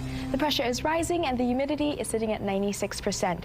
So yes, 15 degrees right now for Winnipeg. Mostly cloudy outside with those clouds increasing throughout the morning. And looking at our highs for today, stepping out of the way, Churchill's going to be 20 degrees and mostly sunny, which is great. They've been experiencing some low highs, so 20 degrees is pretty great for them today. Thompson at 22 degrees right now. Well, not right now. They're high for today, but they are experiencing some local smoke. Island Lake might experience some light precipitation in the form of rain or showers at 14 degrees. Looking at Lynn Lake, 23 degrees with Flin Flon at 22 degrees. So again, across the province, we're going to have that mixed bag of sun and clouds. Some places mostly sunny and some places mostly cloudy, but we're going to have an even bag of the mix. Swan River at 21 degrees for their high. Dauphin, 21 degrees for their high as well, but without risk of overnight thunderstorms. Just forgot to add that little icon. Brandon, a high of 23 degrees today. Again, mostly sunny with some clouds peeking through. Same with Winnipeg at 23 degrees and Steinbach at 25 degrees. With Barons River expecting maybe some light precipitation in the form of rain or showers at 18 degrees. So again, as I keep reiterating, we're going to have that mixed bag of sun and cloud, depending wherever you are in the province. Red Lake at 18 degrees, and they'll probably experience some light showers with Kenora as well at 22 degrees. Now looking into our 7-day forecast, today our high, as I said, it's going to be 23 degrees and it's going to be a beautiful day to go out. Very maybe a little bit chilly, so just keep that in mind. Tomorrow 21 degrees with that risk of thunderstorm in the afternoon time and that low chance of showers. Same with Saturday, but as we look through the rest of the week, it's going to be mostly sunny besides Wednesday. I know you see Wednesday, but besides that, it's going to be a great day to go out and take a walk. Thank you, Tandy. Let's go back now to Ainsley, who's live at the Dalnevert Museum. We're going to talk about the paranormal and the Victorian era and their fascination with the paranormal. Good morning. I don't love it. I wasn't one of those kids who's like, bring out the Ouija board. It's interesting, but I don't need to invite anything into the house. You know what I mean? I'll watch a movie or something about it. Inez, however, you know what? You're a little bit more into it than me. Here at Dalnevert, Gossiping with Ghosts is the upcoming event. That's right, yes. And it's going to be fun because people, I think from times immemorial, have been trying to communicate with the other side. And I think that that is what we are going to try or at least discuss that evening. So yes, it will be fun, absolutely. And you're not the only one. Like, people come in here in big groups. Yes, people do come occasionally, and they pretty much take over the house, and they come with all kinds of very interesting gadgets, and they communicate with the spirits, or so they think. Well, you know what? Maybe it's a Winnipeg thing, too, because historically we are known for this for hundreds of years. We've got some stuff on the table that you'll have out as well. Yes. One is the Ouija board, which is something that makes many people feel uneasy because they think that it brings out evil or brings out bad spirits. We had an intuitive from a paranormal group a few years ago, and he said it very clearly. He said, you know, you have a hammer, you can use it to build something or you can use it to destroy. And the same thing goes with the Ouija board. It's all about the intention. If your intention is going to be to hurt something or to hurt someone, well, that's a different story. But other than that, it's pretty much neutral. Okay. The pendulums. Okay, the pendulums are something that I use constantly. And I always say that I don't go along anywhere looking for spirits. At Dalnaver, the spirits found me. Pretty much, and that happens over 10 years ago. And that's when I started to use the pendulums to communicate with the spirits. And the problem is that you don't have a conversation with anyone with a pendulum. It's more of a yes and no answer. But I find it absolutely useful sometimes, yes. I'm going to bring that into my meeting today. Okay. Thank you so much. Back to you. All right, we have a traffic note to share with you now. Emergency crews have closed all westbound lanes on Notre Dame approaching the McPhillips intersection. The WPS is on scene rerouting traffic, so use caution and expect delays in this part of the city. If you have any other traffic tips to share with us, please send us a text at 10400. Whether you're relaxing at the beach, hanging by the pool, or hosting a backyard cookout, anytime, fun often goes better with music. The right portable speaker can set the mood, but you also want one that can survive splashes, sand, and travel. CTV's Pat Foran has a look at some good options on Consumer Alert. When summer rolls around, sound helps set the mood. If I can light it, I can dance and just enjoy it. Good energy, everyone's happy, dancing. Whether it's music, podcasts, or your favorite beach day mix, Consumer Reports says the best portable speakers combine good sound with durability and portability. These speakers were selected because they are relatively small, fun, and can hold up to some exposure to elements such as dust and water. Many of these speakers are designed with rugged, water-resistant exteriors that can handle pool days, beach trips, and life on the go. One standout, the Sony Altfield 5. Researchers say it delivers plenty of volume and strong bass. Several recommended models also feature compact cylindrical designs that slide easily into backpacks and even water bottle pockets, like the Bose SoundLink Flex and the JBL Flip 7. Another strong option is the Ultimate Ears Mega Boom 3. It earns solid scores across the board and is powerful enough to fill a medium to large room with sound. And for something even smaller and more budget-friendly, there's the JBL Clip 5. Its sound quality falls short of the others, but testers say it works well for casual listening and podcasts. Plus, it has a built-in carabiner that allows you to hook it on to just about anything that has a loop or a latch, so it's great for taking it on the go. Most Bluetooth speakers work best when your phone or other source stays within 10 meters. Beyond that range, the signal can cut out. Staying close can keep your music with you all summer long. Pat Foran, CTV News.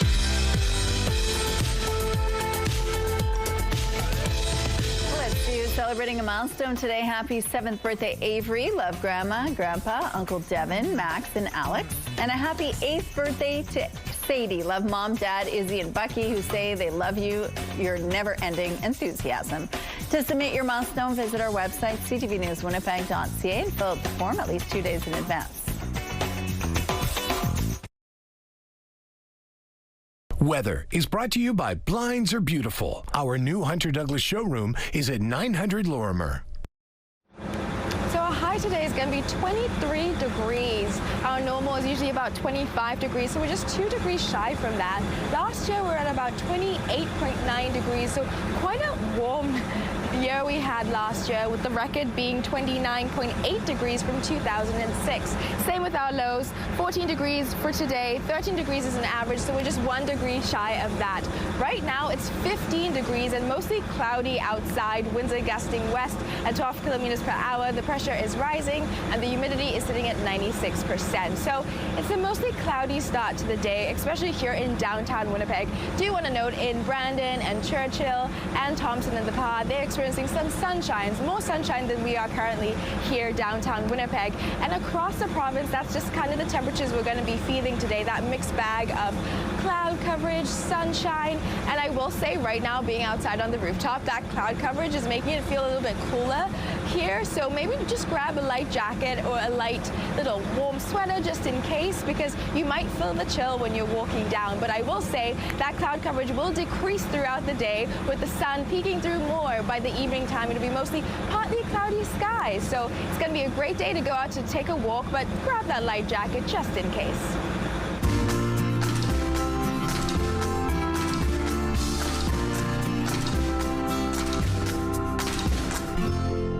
The Winnipeg Pet Rescue Shelter is on the front lines helping stray and surrendered dogs and cats and desperately trying to find them homes. Those efforts don't take a summer vacation, and the shelter is looking for your help. Joining us now from Winnipeg Pet Rescue are Carla Martinelli-Irvin and Sydney Baker. And we've got Cam, who is being held right now over there. Look at Cam. And this is Kiwi, who's a little chihuahua, as you can see. Okay, first of all, we got to talk about these dogs. Welcome to both, to all four of you. Us. Tell us about Cam first before we move to Kiwi. Cam and his litter mates were all found just wandering by themselves. He's about 8 weeks old. He's like a lab cross, super sweet. Yeah. Beautiful color. Yes, he's such a good boy. And such a sweet demeanor. As soon as you said his name, he looked up at you with adoration. I know, he's the sweetest. And he's up for adoption right now. He sure is, yes. He needs a home. Okay, and then there's sweet little Kiwi over here, so tiny. She's what, a pound? She weighs 1 pound and she's 2.5 years old. She's sweet, but she's not up for adoption. She was at one time, though. And I got her. Yeah. Because she's so little. Yes, right? she is. She's actually a teacup chihuahua. Okay. And in 39 years of doing this, I've never ever seen a teacup chihuahua in my life. So when she came in at 5 months old, yeah, I mean, like, she palm of your hand. Oh my gosh. And like, how could I not take her? So no kidding. Isn't she perfect? She is sweet and very sweet. And a great ambassador for the shelter. Okay, well, let's talk about what's going on at the shelter right now. Cam is an example. You have many other puppies and cats right now that need help. What's happening? We are overfilled right now. We're crazy working. It's been lots. I think we have about 46 dogs right now. Same about cats. So wow. Yes, we're really full. So 2 weeks ago, I took in 41 puppies. And I thought the stuff were going to kill me, but you know, I had brought them in because they would have died otherwise. And we are really, really full to capacity, but we always are. And cats and kittens, this is kitten season. So we've got kittens coming out our wazoo, and we really need people to help support us. Everybody loves the concept of a no-kill shelter, but it's very expensive to run. Okay, so right now you are in need of some support from the community. Absolutely. Cash is always a good thing, right? Financial donations. Okay, what else do you need? Go ahead, cleaning supplies is great, laundry detergent, bleach. We also love having volunteers come in, so like volunteer dog walking. This little guy would love some one-on-one time, I'm sure. Look at this. Yeah. He's just looking at you. He just adores her. Oh, he's just the sweetest. So yeah, we need all of that. And you know, we also have a wish list on Amazon. People can go to and find what we really need, we go through 500 pounds of litter a week. Wow. So clumping cat litter is a big need for us. Okay. And our vet bill runs anywhere from, you know, $4,000 to $7,000, $8,000 a week. So, and that's very expensive. So people can donate, and they can do that by going online to our website, petrescueshelter.com. But we have a few events coming up that will also help us, but we are in need of imminent help right now financially. Okay, so before we get to your gala and the other event that's coming up, you just want people to help you in any way they can at this moment right now. Right. They can do that online, and they can support you by going for a walk with a dog or even taking a foster. You're looking for foster families as well, right? Yes. Anybody to open up their home to an amazing animal would be great. And it doesn't have to be long term. Okay. For example, we've got a dog that was brought in by our CMP 2 days ago, and I've got it in a foster home until Friday. This gentleman, he found the dog and he picked it up because he knew it didn't stand a chance. So he vetted it. He's taken great care of it, but he's been transferred out of province. Okay. So we brought it in. He was desperate. He got turned down everywhere. So we said yes, and we've got it in a foster home till actually Thursday. But then I need a foster home from there. Apparently the dog is housebroken as well. Okay, so great. So you need foster homes, you need supplies, you need money, you need food, of course. And then coming up in October, there's the Pause for Life Gala. If you want to support them, you can buy tickets for that as well. Thank you to all of you. Thank you so much for having us. Good luck, Cam. Oh, he says thank you. And you know what? I believe after this show, he's going Community Connection is brought to you by Mr. Reuter Plumbing. Born to be a hero, trained to be a plumber. Hello there, Kara Wagland inside the SportsCenter newsroom with your must-see moment from Wednesday. And for it, we take you to the ballpark where the Phillies were hosting the Pirates. Brandon Marsh takes the Paul Skeens offering deep to center.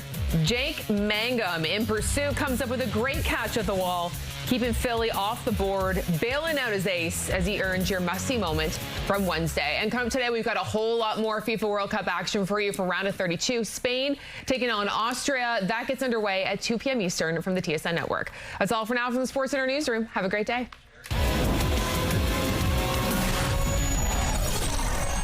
The TSN Must-See Moment is brought to you by Super Blinds and Draperies, featuring Hunter Douglas products.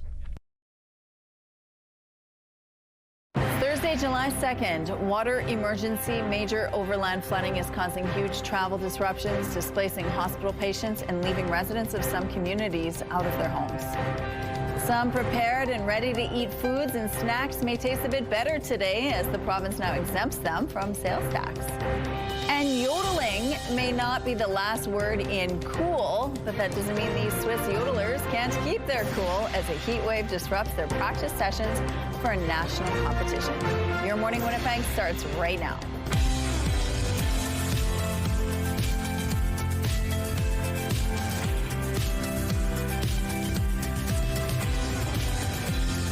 Good morning, Manitoba. It is 8 o'clock on your Thursday. Thank you so much for being with us here on Your Morning Winnipeg. Now, we're going to get an update on the situation in Dauphin this morning. Of course, they declare a state of emergency because of overland flooding.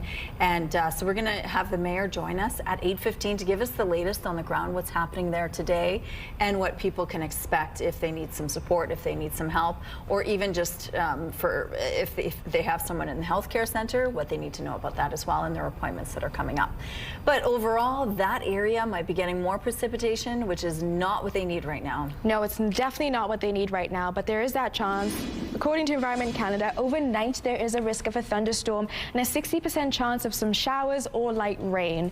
Right now in Winnipeg, it is mostly cloudy. That sun is trying to slowly peek through. It's 15 degrees right now, winds gusting west at 12 kilometers per hour. The pressure is rising and the humidity is sitting at 96%. So right now in our satellite image, I don't have much to show you because it's going to be mostly a dry day for most of the province. As you can see, we do have these little flickerings of green, which is that light precipitation or rain that's coming in from the west, but most likely not to affect most of the province, but it might affect Dauphin overnight, that 60% chance according to Environment Canada.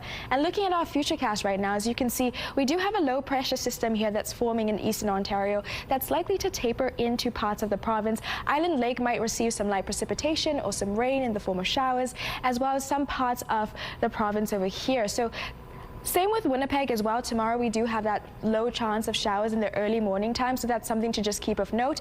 Looking over here into the west, we do also have that low pressure system that's likely to also taper into the province. So Brandon, Winnipeg, we could receive some light precipitation in the morning time tomorrow. So don't throw away those raincoats or umbrellas just yet. I know we don't want them, but just in case. We also have that risk of a thunderstorm in the afternoon time. It'll eventually all clear out though, so it's going to be sunny days ahead starting from Sunday, but just showing you that again, this is into Saturday. We do have that chance, 60% chance of precipitation for most of the province. Now looking into our 7-day forecast, 23 degrees is our high today, so a nice high. Mostly cloudy today, but that sun will begin to peek through more. And looking at our beautiful art of the day. Thank you so much, Nadia. The bees are buzzing. It's summertime. To submit your child's weather art of the day, visit our website, ctvnewswinnipeg.ca, and fill out the form. Your art can be shown on Your Morning Winnipeg, and we'll also enter you into our monthly contest for a chance to win a $100 gift card from Crocodile on Keniston and Regent locations.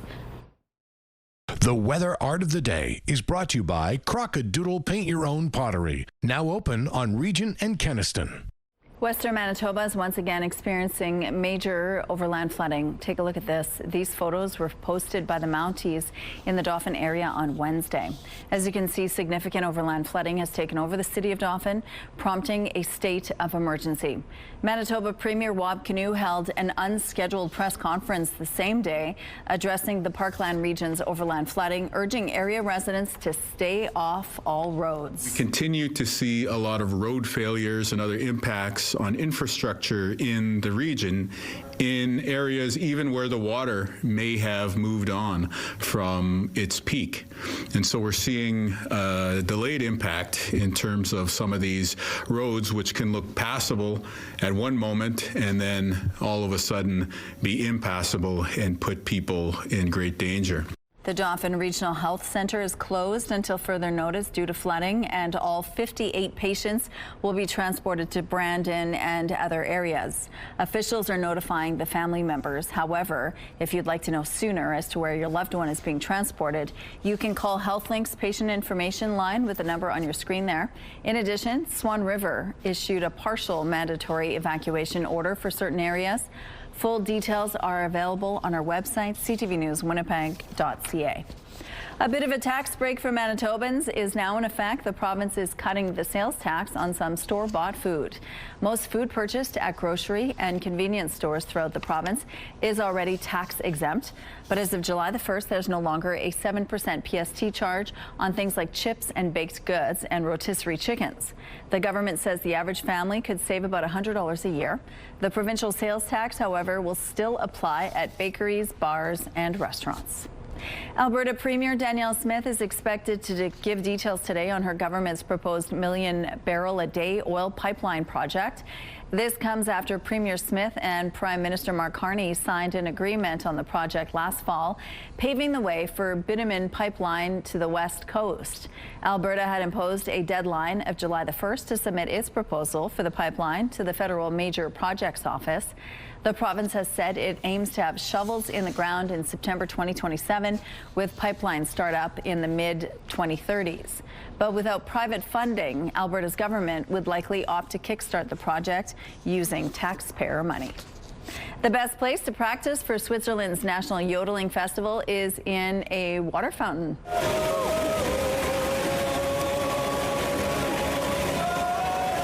The heat wave in Western Europe has affected yodelers in Basel, and most of the city's 45 fountains have been full of them trying to stay cool. Nearly 200,000 visitors were in the city to see 12,000 yodelers perform across 3 disciplines.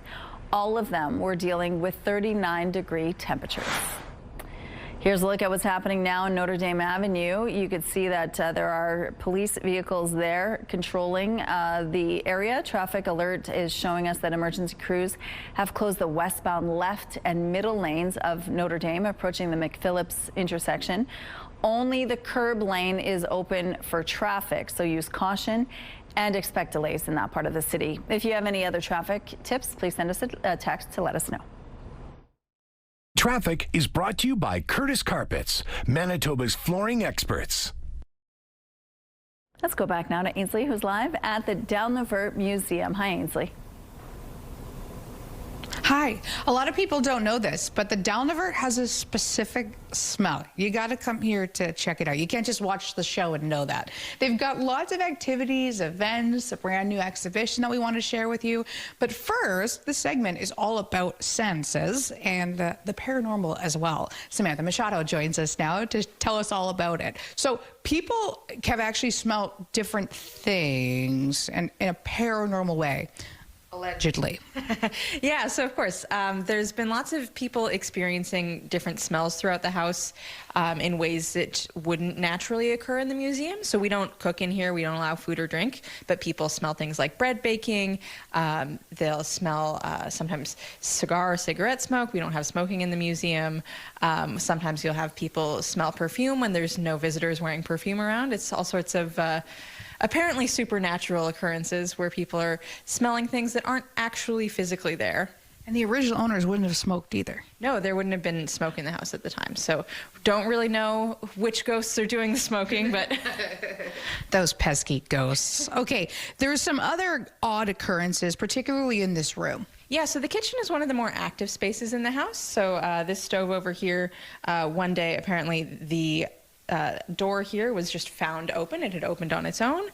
We've also got a call box up there, and that's been known to be active without anyone being able to activate it. Of course, it's an old house, so we have lots of pipes and stuff. We don't run the water through them, but sometimes they drip on their own. Whether or not that's supernatural or just plumbing is up to you.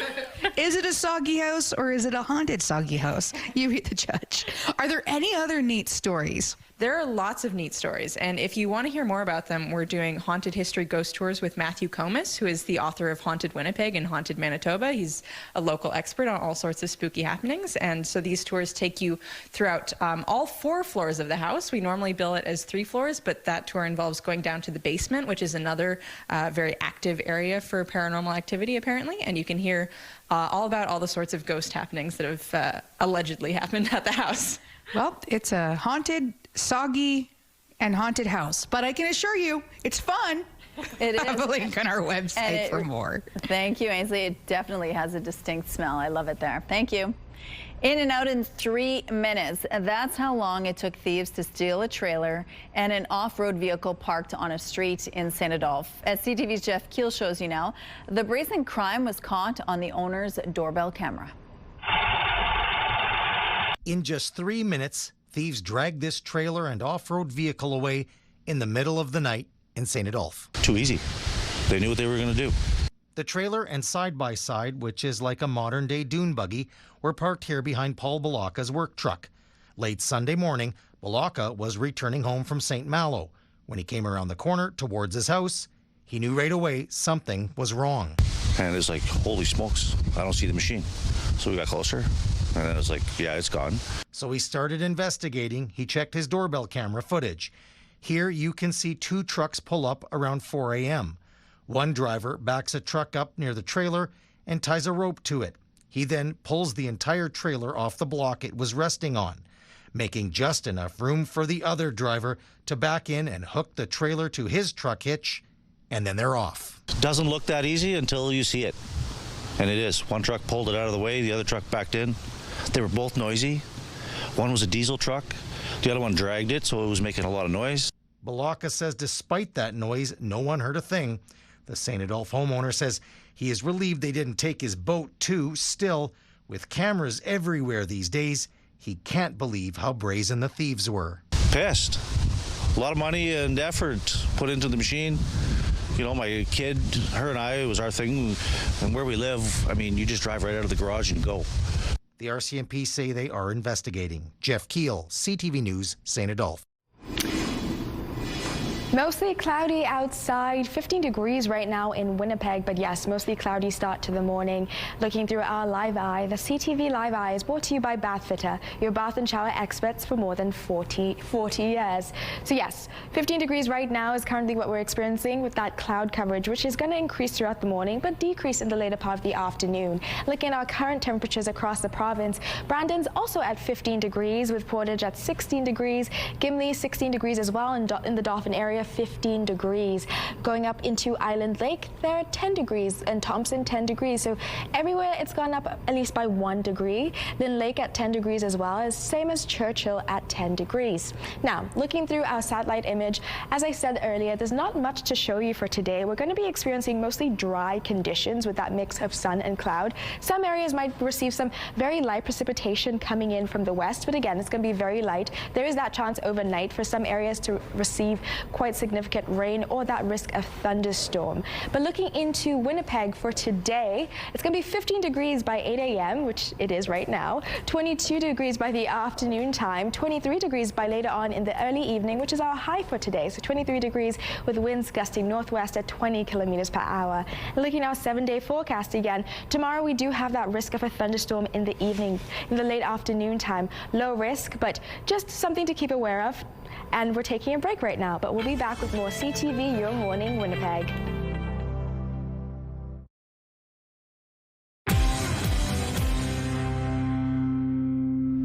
Good morning. The United States did not agree to renew CUSMA in its current form. That was the message yesterday from the U.S. Trade Representative Jameson Greer, as July 1st, the key date for a critical trade agreement between Canada, the United States, and Mexico has now come and gone. So what comes next? Joining us now to explain is Brian Peeler, Professor of Political Science at the University of Manitoba. Good morning, Brian. Good morning, Michelle. Thanks so much for joining us. Now, break this down. You're very welcome. Break this down for us. What does this mean now that they've said, yeah, officially, we don't want to renew CUSMA? Well, it's worth remembering, I think, that this is the same agreement Trump himself called, I believe the phrase he used was the best and most important trade deal ever made by the United States of America when he signed it just 6 years ago. And so, 6 years later on, his own trade representative, as you just mentioned, is walking away from renewing it. It tells you that this was never really about the substance of the deal. It's always about leverage here with this president. Right, but just because he's not renewing it doesn't mean it's officially off either, right? Exactly, yeah, you're absolutely correct. It's not the end of the deal. It still stays in force legally. What's changed today is that instead of locking the deal in for another 16 years, we're now heading into this year-by-year review process. So it's sort of more of the parties agreeing to leave the, it's not a door closing as much as it is the parties agreeing to keep it ajar and arguing about it for, the next several years. But how does this impact the average Canadian or even Manitoban in this case? Well, yeah, excellent question. Legally, nothing changes. Practically, businesses now have to plan around a year of renewed uncertainty instead of a decade of certainty. And it's that uncertainty that's going to have a cost, even if the tariff lines don't move. Okay, and so with that uncertainty, then they don't know whether to make new trade deals with other countries, or what's the major problem here? Well, I think the diversification point that you mentioned is important.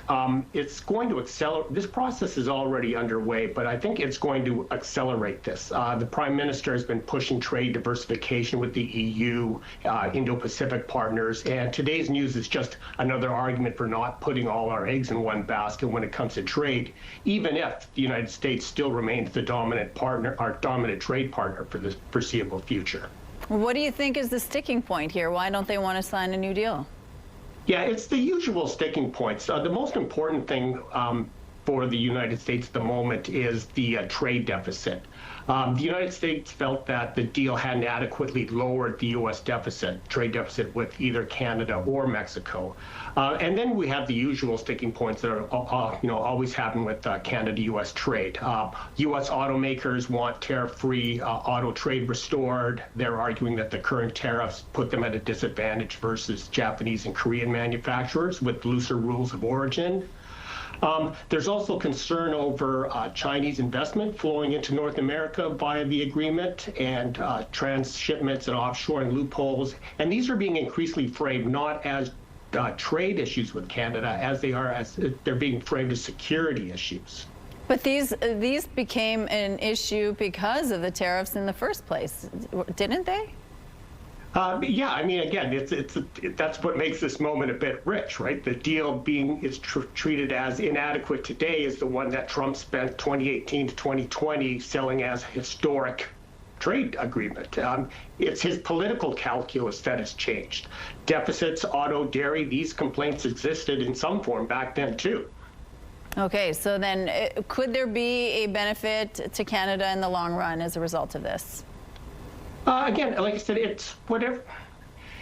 It's going to lead to trade diversification, and that's not necessarily bad. But I mean, the U.S. still is our largest trading partner, and the most likely path here is a prolonged annual review cycle rather than a clean break. And it's going to be a year of just uncertainty for Canadian business, and that is the uncertainty is never a good thing. Right. Could this mean that we would make our own trade deal with Mexico and then just wait for the U.S. to join us at the table? I'm not sure. I mean, that's a possibility, but I don't think it's likely in the sense that, we still need to, the Prime Minister needs to be publicly firm, but flexible in negotiations with the U.S. We can't afford to let this drag on for a full year, but I think what we should be looking for instead are targeted sector-specific offers. There might be access to Canadian dairy offered, more defense spending signals, rather than a big symbolic gesture like a Canada-Mexico trade agreement. All right, and then of course the midterms are also coming on the horizon. Thank you so much, Brian. Thanks very much. Okay, so it's mostly cloudy right now. The cloud is covering most of downtown. I cannot see that sun peeking through, but it will in the later part of the afternoon. It's 15 degrees right now, mostly cloudy, as I said. Winds gusting west at 9 kilometers per hour. The pressure is rising, and the humidity is sitting at 96%. So yes, across the province, we're going to experience this mixed bag of sun and clouds. Some places having more sunshine, and some places having more cloud coverage. For Winnipeg specifically, and parts of the Brandon area, that cloud coverage will decrease throughout the day. It's going to be quite intense for this morning time, according to Environment Canada. In some places like Churchill, it's mostly just going to be sunny today, as well as Thompson and the Pow, who are actually experiencing some local smoke at the moment. So yes, these are the conditions we're going to experience. I will say the cloud coverage does make it a little more chillier than expected, so grab that little light jacket, coat when walking about. But besides that, it's mostly going to be a dry day for most people across the province. So it's a great day to go out and take a walk and maybe just enjoy Mother Nature despite the cloud coverage, which I think gives it a good balance. Now looking at our beautiful Skywatch pic of the day from John, that beautiful rainbow. Wow, so lovely. Please keep the pictures coming at Winnipeg Weather at CTV.ca. Weather is brought to you by ABC Fire and Safety, your CO2 refill store.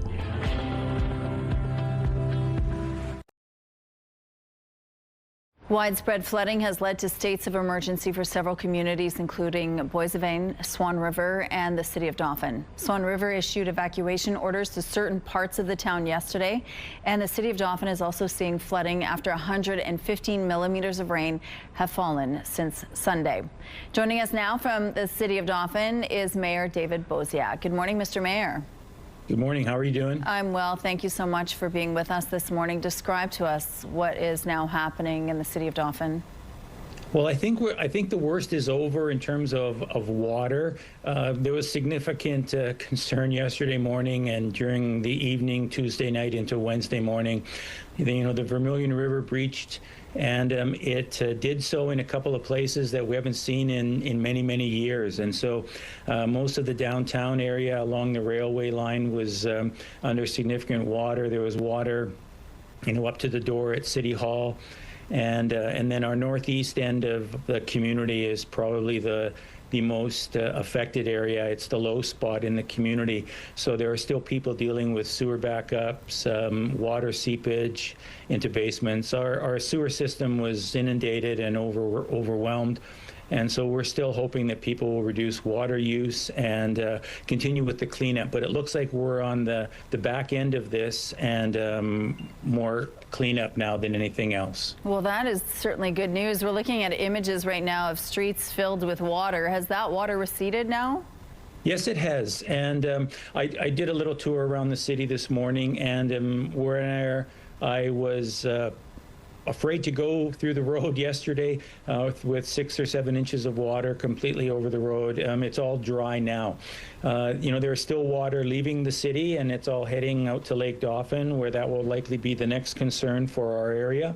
But for now, the city has been drying out fairly well. However, as I mentioned, we're still dealing with the issues of some basement water damage, and we've had a few displaced people last night that we helped with accommodations. And our greatest concern probably is the closure of the Dauphin Regional Health Center. They're right next to the Vermilion River, and some water came in their basement where their generators are located. So a number of patients were moved out of the hospital yesterday. I was over there in the afternoon, just observing the amount of work that was going on and coordinating all of the situation, and so it's just an overwhelming sense of everybody trying to do their very best with very short notice on what do we do next. Yeah, yesterday the Premier Rob Kanu was urging people to shelter in place and to avoid using roads, but that has improved. What is the messaging you want to share with the public today? Sure, that's the same for us. Yesterday I was, asking people to please, if you are going somewhere to help someone or leaving a place of danger, yes, please travel. But if you're just driving around the community to see what's going on, I was encouraging people not to do that. But however, some people were doing that, but an overwhelming amount of people were out and about helping their neighbors, helping strangers. We had a tremendous response from the Office of the Fire Commissioner and the local aid. Many fire departments from primarily south of Riding Mountain National Park were in the community helping, going door to door in our northeast end of the community to make sure that everyone was safe. So, it's unfortunate during disasters, but sometimes that brings out the best in people. And I know many people are dealing with significant property damage, but overall, I think now it's a focus on how do we clean this all up. Okay, well, Mr. Mayor, thank you so much for your time today, and we wish you all the best. We have emergency crews have closed the westbound left lane of Notre Dame Avenue, approaching the McPhillips intersection. So if you can, try to avoid this area, and if you can't, expect delays and use caution. We're going to take a break. We'll be right back.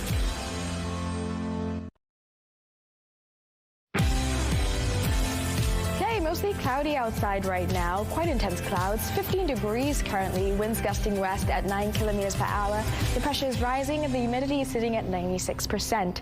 So yes, 15 degrees right now. Looking at our satellite image again, not much to show you. It's going to be mostly a dry day for most of the province, with some light precipitation flickering around those green marks that you can see, but not too much. Overnight, some areas might receive some rain, light precipitation, specifically in the Dauphin area with that risk of a thunderstorm. But for most of the province, it's going to be a dry one today, so great day to go out.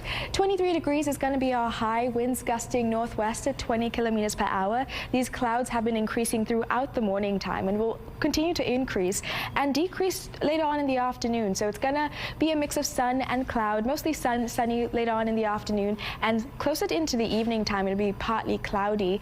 Again, looking into the evening time, 14 degrees, winds gusting north at 20 kilometers per hour, partly cloudy with that clear night sky, and by the time we get into tomorrow, it's going to be a high of 21 degrees, winds gusting southeast at 20 kilometers per hour. Now, for tomorrow, we do have that low chance of showers, according to Environment Canada. Specifically in the morning time, we might experience some showers, and in the late afternoon, there is that risk for a thunderstorm. And yes, I know I said the T word, but there is that risk, so don't throw away those umbrellas or raincoats. Have them close by just in case, because Mother Nature can switch up at any point. Now, looking at our 5-day forecast, same for Saturday. We have that 40% chance of showers, but the rest of the 3 days will look mostly sunny with those high 20s. Unfortunately, on Wednesday, we also might have that risk of a thunderstorm, so just keep those raincoats handy. Winnipeggers celebrated our country's 159th birthday in style, first by welcoming the newest Canadians. 23 new Canadians gathered at the Forks CN stage on Canada Day morning to take the final step of becoming a Canadian citizen, taking the oath, and of course in classic Canadian fashion in French and English. One of them, Nathan Poole, came from the U.S. and married his husband from Brandon. He says becoming Canadian was a must and shared his experience of taking the oath. It's incredible. Canada is such a diverse population. It's just incredible to be able to be a part of that. Canada is a true melting pot for the rest of the world, and I think it's just remarkable, and I'm honored to share the stage and share this day with so many new Canadians. Moving over to Assiniboine Park now, we had several celebrations there too, like face painting and live music, everything maple leaf. Also a flyover by the Royal Canadian Air Force's CT-142 Gonzo turboprop aircraft. The Winnipeg Jets have signed unrestricted free agent goaltender Stuart Skinner to a 2-year, $7.5 million contract. The Jets made the announcement Wednesday. Last season, Skinner was acquired by the Pittsburgh Penguins from the Edmonton Oilers. Skinner backstopped the Oilers to back-to-back Stanley Cup finals in 2024 and 2025, going 21-16 in the process. The Jets also signed defenseman Mario Ferraro to a 3-year, $12 million deal on Wednesday. The evening fireworks planned for Ottawa had to be canceled because of extreme weather. Thunderstorms popped up after a day of excessive heat. And it wasn't just southern Ontario dealing with scorching temperatures. Across the country, people were sweating it out. CTV's Adrian Gabriel with a look at the hot spots. Basking in a Canada Day scorcher. We come from India, but we are still finding this very, very hot. Millions of Canadians are currently covered by what's being described as a heat dome. In Toronto, a humidex of 44 left many sweltering through the national holiday. I'm literally searching for somewhere to buy a bottle of water. A little sweaty. Can you tell? Parts of Saskatchewan, Alberta, BC, the Northwest Territories, Quebec, and Northern Ontario are all under a yellow heat warning. Even hotter temps have southern and southwestern Ontario sizzling in an orange heat advisory that stretches from Windsor to Toronto all the way to Ottawa. It's Gulf of Mexico air that has been the source of it, but we're adding our own because the crops are growing feverishly and all that transpiring humidity is into the air. The first heat wave of summer historically comes with added risks as the public reacclimatizes. Whether it's dizziness, you can feel nauseous, you can feel lightheaded. After shattering early summer records in Central Europe, the severe heat overseas is making its way southeast, pushing temperatures towards 40 degrees Celsius. I'm actually from Canada originally, so I'm just, keeping cool. The deputy mayor of Paris even taking aim at the United States, writing that they bear a significant amount of responsibility for global warming and the consequences we in France are experiencing. I promised you I wouldn't sugarcoat tough messages. As part of his forward guidance message on Canada's energy future this week, Prime Minister Mark Carney shared that his government's new plan will lead to higher emissions in the next few years. It will make Canada more sustainable, more affordable, and more prosperous. Though the signs on emissions leading to global warming are well established. Right now, we're seeing the oceans are like hot tubs out there, and we're probably going to break all kinds of records. As Canadians celebrate the country's 159th birthday in sweltering fashion, meteorologists believe this may just be the warm-up party for what will be a summer of sustained hot temps. The excessive heat in parts of Ontario and Quebec will wrap up by the end of the day tomorrow, though with highs of 29 forecasted later this week. Don't expect summer to chill out anytime soon here in this part of the country. Adrian Gabriel, CTV News, Toronto. Here's a look at the traffic situation now along the St. James Bridge. Things are moving well in this part of the city. If you have any traffic tips, please let us know. Here's a look at your gas prices. In Winnipeg, the average is $1.53. It's a slight drop from yesterday's amount. And the lowest price in the city is $1.44. All this info is on gasbuddy.com. The Price at the Pump is brought to you by the Kidney Foundation. Help by donating your card today. It's time now for your answers to our question of the day. We wanted to know, how did you spend your Canada Day? Marlene had Canadian Tim Hortons, shopped local, and a nature drive. Susan went to the casino. Lots of fun prizes. Rob says worked and going back, and today shared Comité Culturel of Saint-Léon put on a fabulous event, including Mika for the youngsters, followed by Buxton and Company. A fireworks show lit up the sky to wrap up the event. Thank you so much for your responses. Question of the day, brought to you by Provivo, Manitoba's #1 cool sculpting clinic, science-backed body contouring. And the Down the Vert Museum is a true historical glimpse into Winnipeg's history, and Ainsley is hanging out there this morning. Hi. Hi, you've got tons of events all summer long, and we're going to tell you about a few of them. And you know what? There's one today, so if you're available, Ari's going to tell you all about it. Yeah, so the event that we have up today is this evening. It's our Secrets and Spectres event, which is kind of a fan favorite of Halloween. It's where we do kind of an escape room-esque puzzle night where you go into the house and you're attempting to solve puzzles. We're still taking bookings for it. If you call, you can book or go through our website. I think the booking is still up. Perfect. And there's another event called Picture This. So there's a reason that we're holding up this eerie looking photograph. It's part of a bigger exhibition that is for the first time too. So when you come in, you can see that, but also the event Picture This. Mm-hmm. So Picture This is going to be about ectoplasm. It's a really, really interesting spiritual phenomenon. That was kind of started by the Hamilton couple that's from Winnipeg. They would take photographs, and it's debatable whether people think this is real or if it's fake or if it was doctored at all. But this is a photo that they took of Lillian with ectoplasm coming out of her mouth. So we're not going to actually generate ectoplasm at the workshop, but we are going to attempt to just recreate it a little bit with paper in our own way. So again, not sure if ectoplasm is real or not. We're not going to state that, but we're going to make it. I was calling it the Victorian AI. It seems pretty fitting for the time. Lots of other events coming up this summer, and you guys are sticking to the theme of paranormal. Yeah, we're sticking to the theme for most of the summer. This coming in a little bit, we'll have Down the Vert Days, which is really interesting. But for the next 2 weeks, we're going to be doing a lot of events about just spooky things, paranormal, supernatural. It's very interesting. Mm-hmm. And if people want to know the X's and O's of all that and sign up, how can they do so? You can head to our website. On our website, we have all of the booking links for Summerween and also just all of our other programming we do. We are really, really busy in the summer, so it's really, really interesting to see all the things coming out.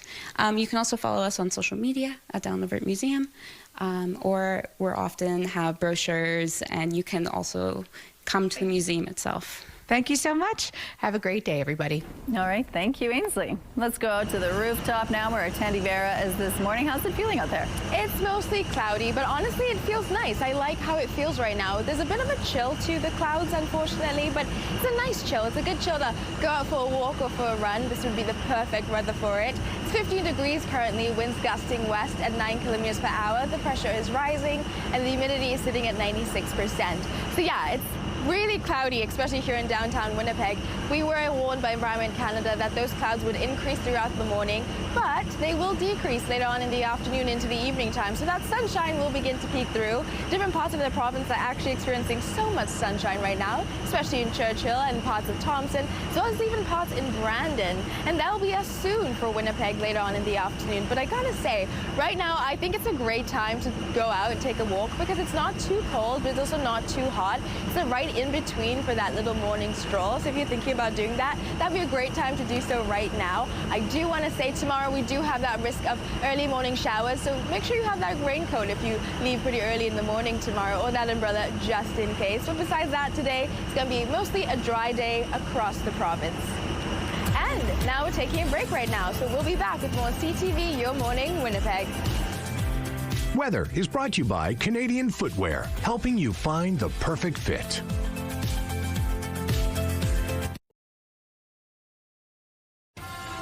Have a news tip? When you see news happening, let CTV News Winnipeg know. Text your tips, pictures, and videos to 10400. That's 10400. Message and data rates may apply. Canada Day is the perfect time to get loud. Drummers across the country took up the challenge of trying to coordinate a drum roll across 40 cities to beat a world record. CTV's Maria Saru has the story. It started slowly with a steady beat, then faster, building into a drum roll. Islanders banged on buckets from home and whatever they had on hand to make some noise. I think it was cool. It was really in sync, which I really liked that. Coast to coast, more than 40 cities joined in, trying to beat a Guinness World Record already held by Canadians. In 2021, 581 people performed a drum roll online at the same time. This year, the goal was to top that number. My fingers and toes are crossed. It would be so amazing to be able to say that we've done this. The world record attempt was only one part of the celebrations, and for some, it was a moment to pull together. Especially now with threats from all over the place, especially what's going on with the United States, that we're Canadian, we're standing up, we're proud, we're one unit. In Charlottetown, Canada Day is never far from history. This is actually the birthplace of Canada, right here in Prince Edward Island. The program reached beyond that one beginning, with Mi'kmaq culture featured from beaded jewelry to educational books. It's important to have Indigenous people at the forefront because we were the first people of Canada, and kind of celebrate and uplift our artisans. Alongside those deep roots, newer communities were part of the picture too. Food vendors served flavors from the Philippines, Jamaica, and much more. I'm Canadian and I'm also Nigerian. I like trying foods from both places. Through the drumming, different voices found one shared rhythm. Organizers say Guinness will confirm whether the record was broken later this week, but the attempt wasn't just about a world title. It was a way to bring people together to mark Canada's past, present, and future in unison. Maria Saru, CTV News, Charlottetown. Winnipeg's Prairie Exotics is home to everything from snakes and lizards to fish, birds, and even some mammals. Most of the exotic animals in their care are surrenders, and the organization has created a sanctuary for these amazing critters. And joining us now is Prairie Exotics' Steve Rempel with some really fabulous guests. Good morning, Steve. Good morning. Thanks for having us, as always. Thanks for joining us. Okay, before we go any further to the other creatures you brought, this is Casserole. Yep. Tell us about Casserole. He is a tiger rat snake. King rat snake, my apologies. Anything with the name king in it is going to be one that eats other snakes. So he's from Southeast Asia. His primary diet is other snakes. One of the interesting facts about them is they're also one of the most eaten by humans as far as snakes go in the Southeast area. Okay, so tell me what he's doing with his tongue right now. Smelling. He's smelling. See if there's anything right here, any other snakes he might be able to eat.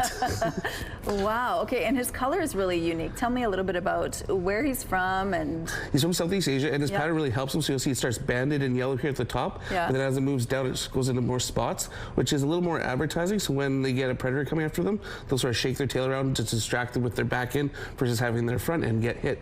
That is really cool. Yeah. Okay, and you rescue animals like this, right? Yes, most of these animals are either people's pets they don't want to take care of for whatever reason, whether their kids have grown up and moved out, or they have to move for work, or maybe it's just not something that they're interested into.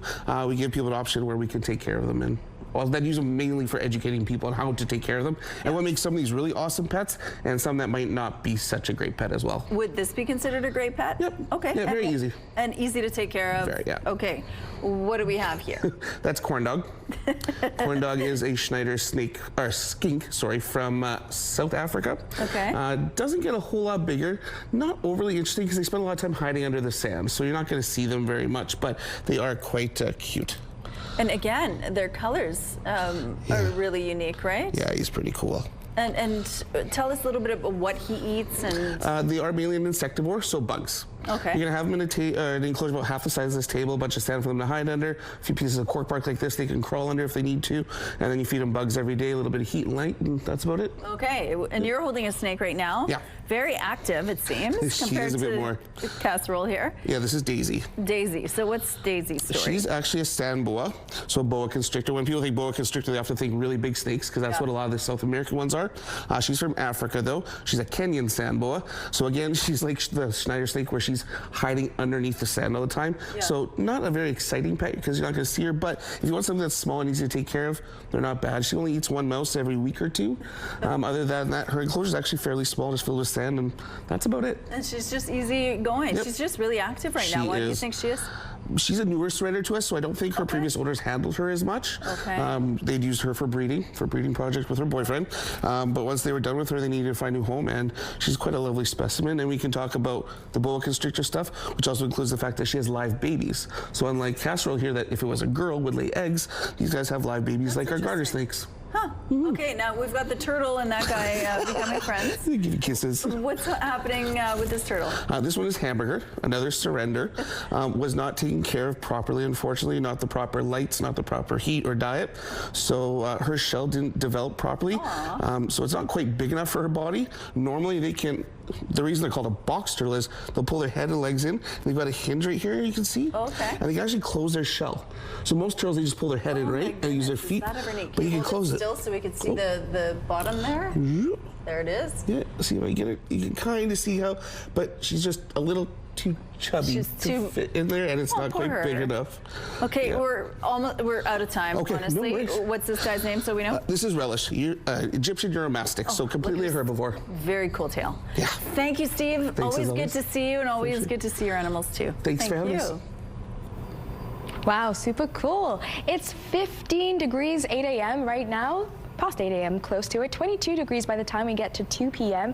Mostly cloudy today, 23 degrees at 5 p.m. Again, mostly cloudy with that sun slowly but surely starting to peek through. So you just want to keep that in mind. Now jumped ahead over here. Looking at our satellite images, I'll show you not much for Winnipeg and for the rest of the province, but I do want to say here there is a low pressure system that is forming and it might taper in for us. And that's our 7-day forecast, a high of 23 degrees for us today. We're taking a break right now, but we'll be back with more CTV Your Morning Winnipeg.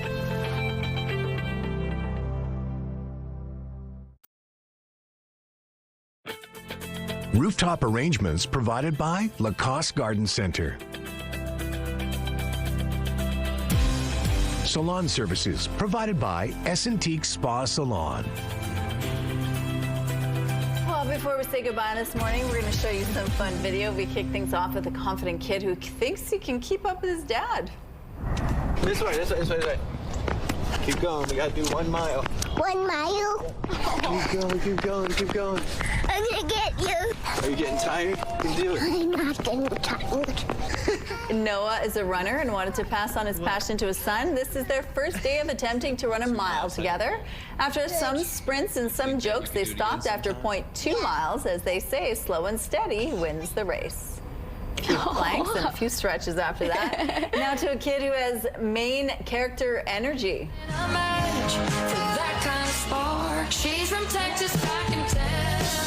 The 7-year-old never shies away from a stage. Here he is dancing at a local restaurant like he's part of the show. And Knox knows what he's doing because he walks away with $7 in tips. Good for him. He's doing it. And then finally, a cool choir going viral for their song choices.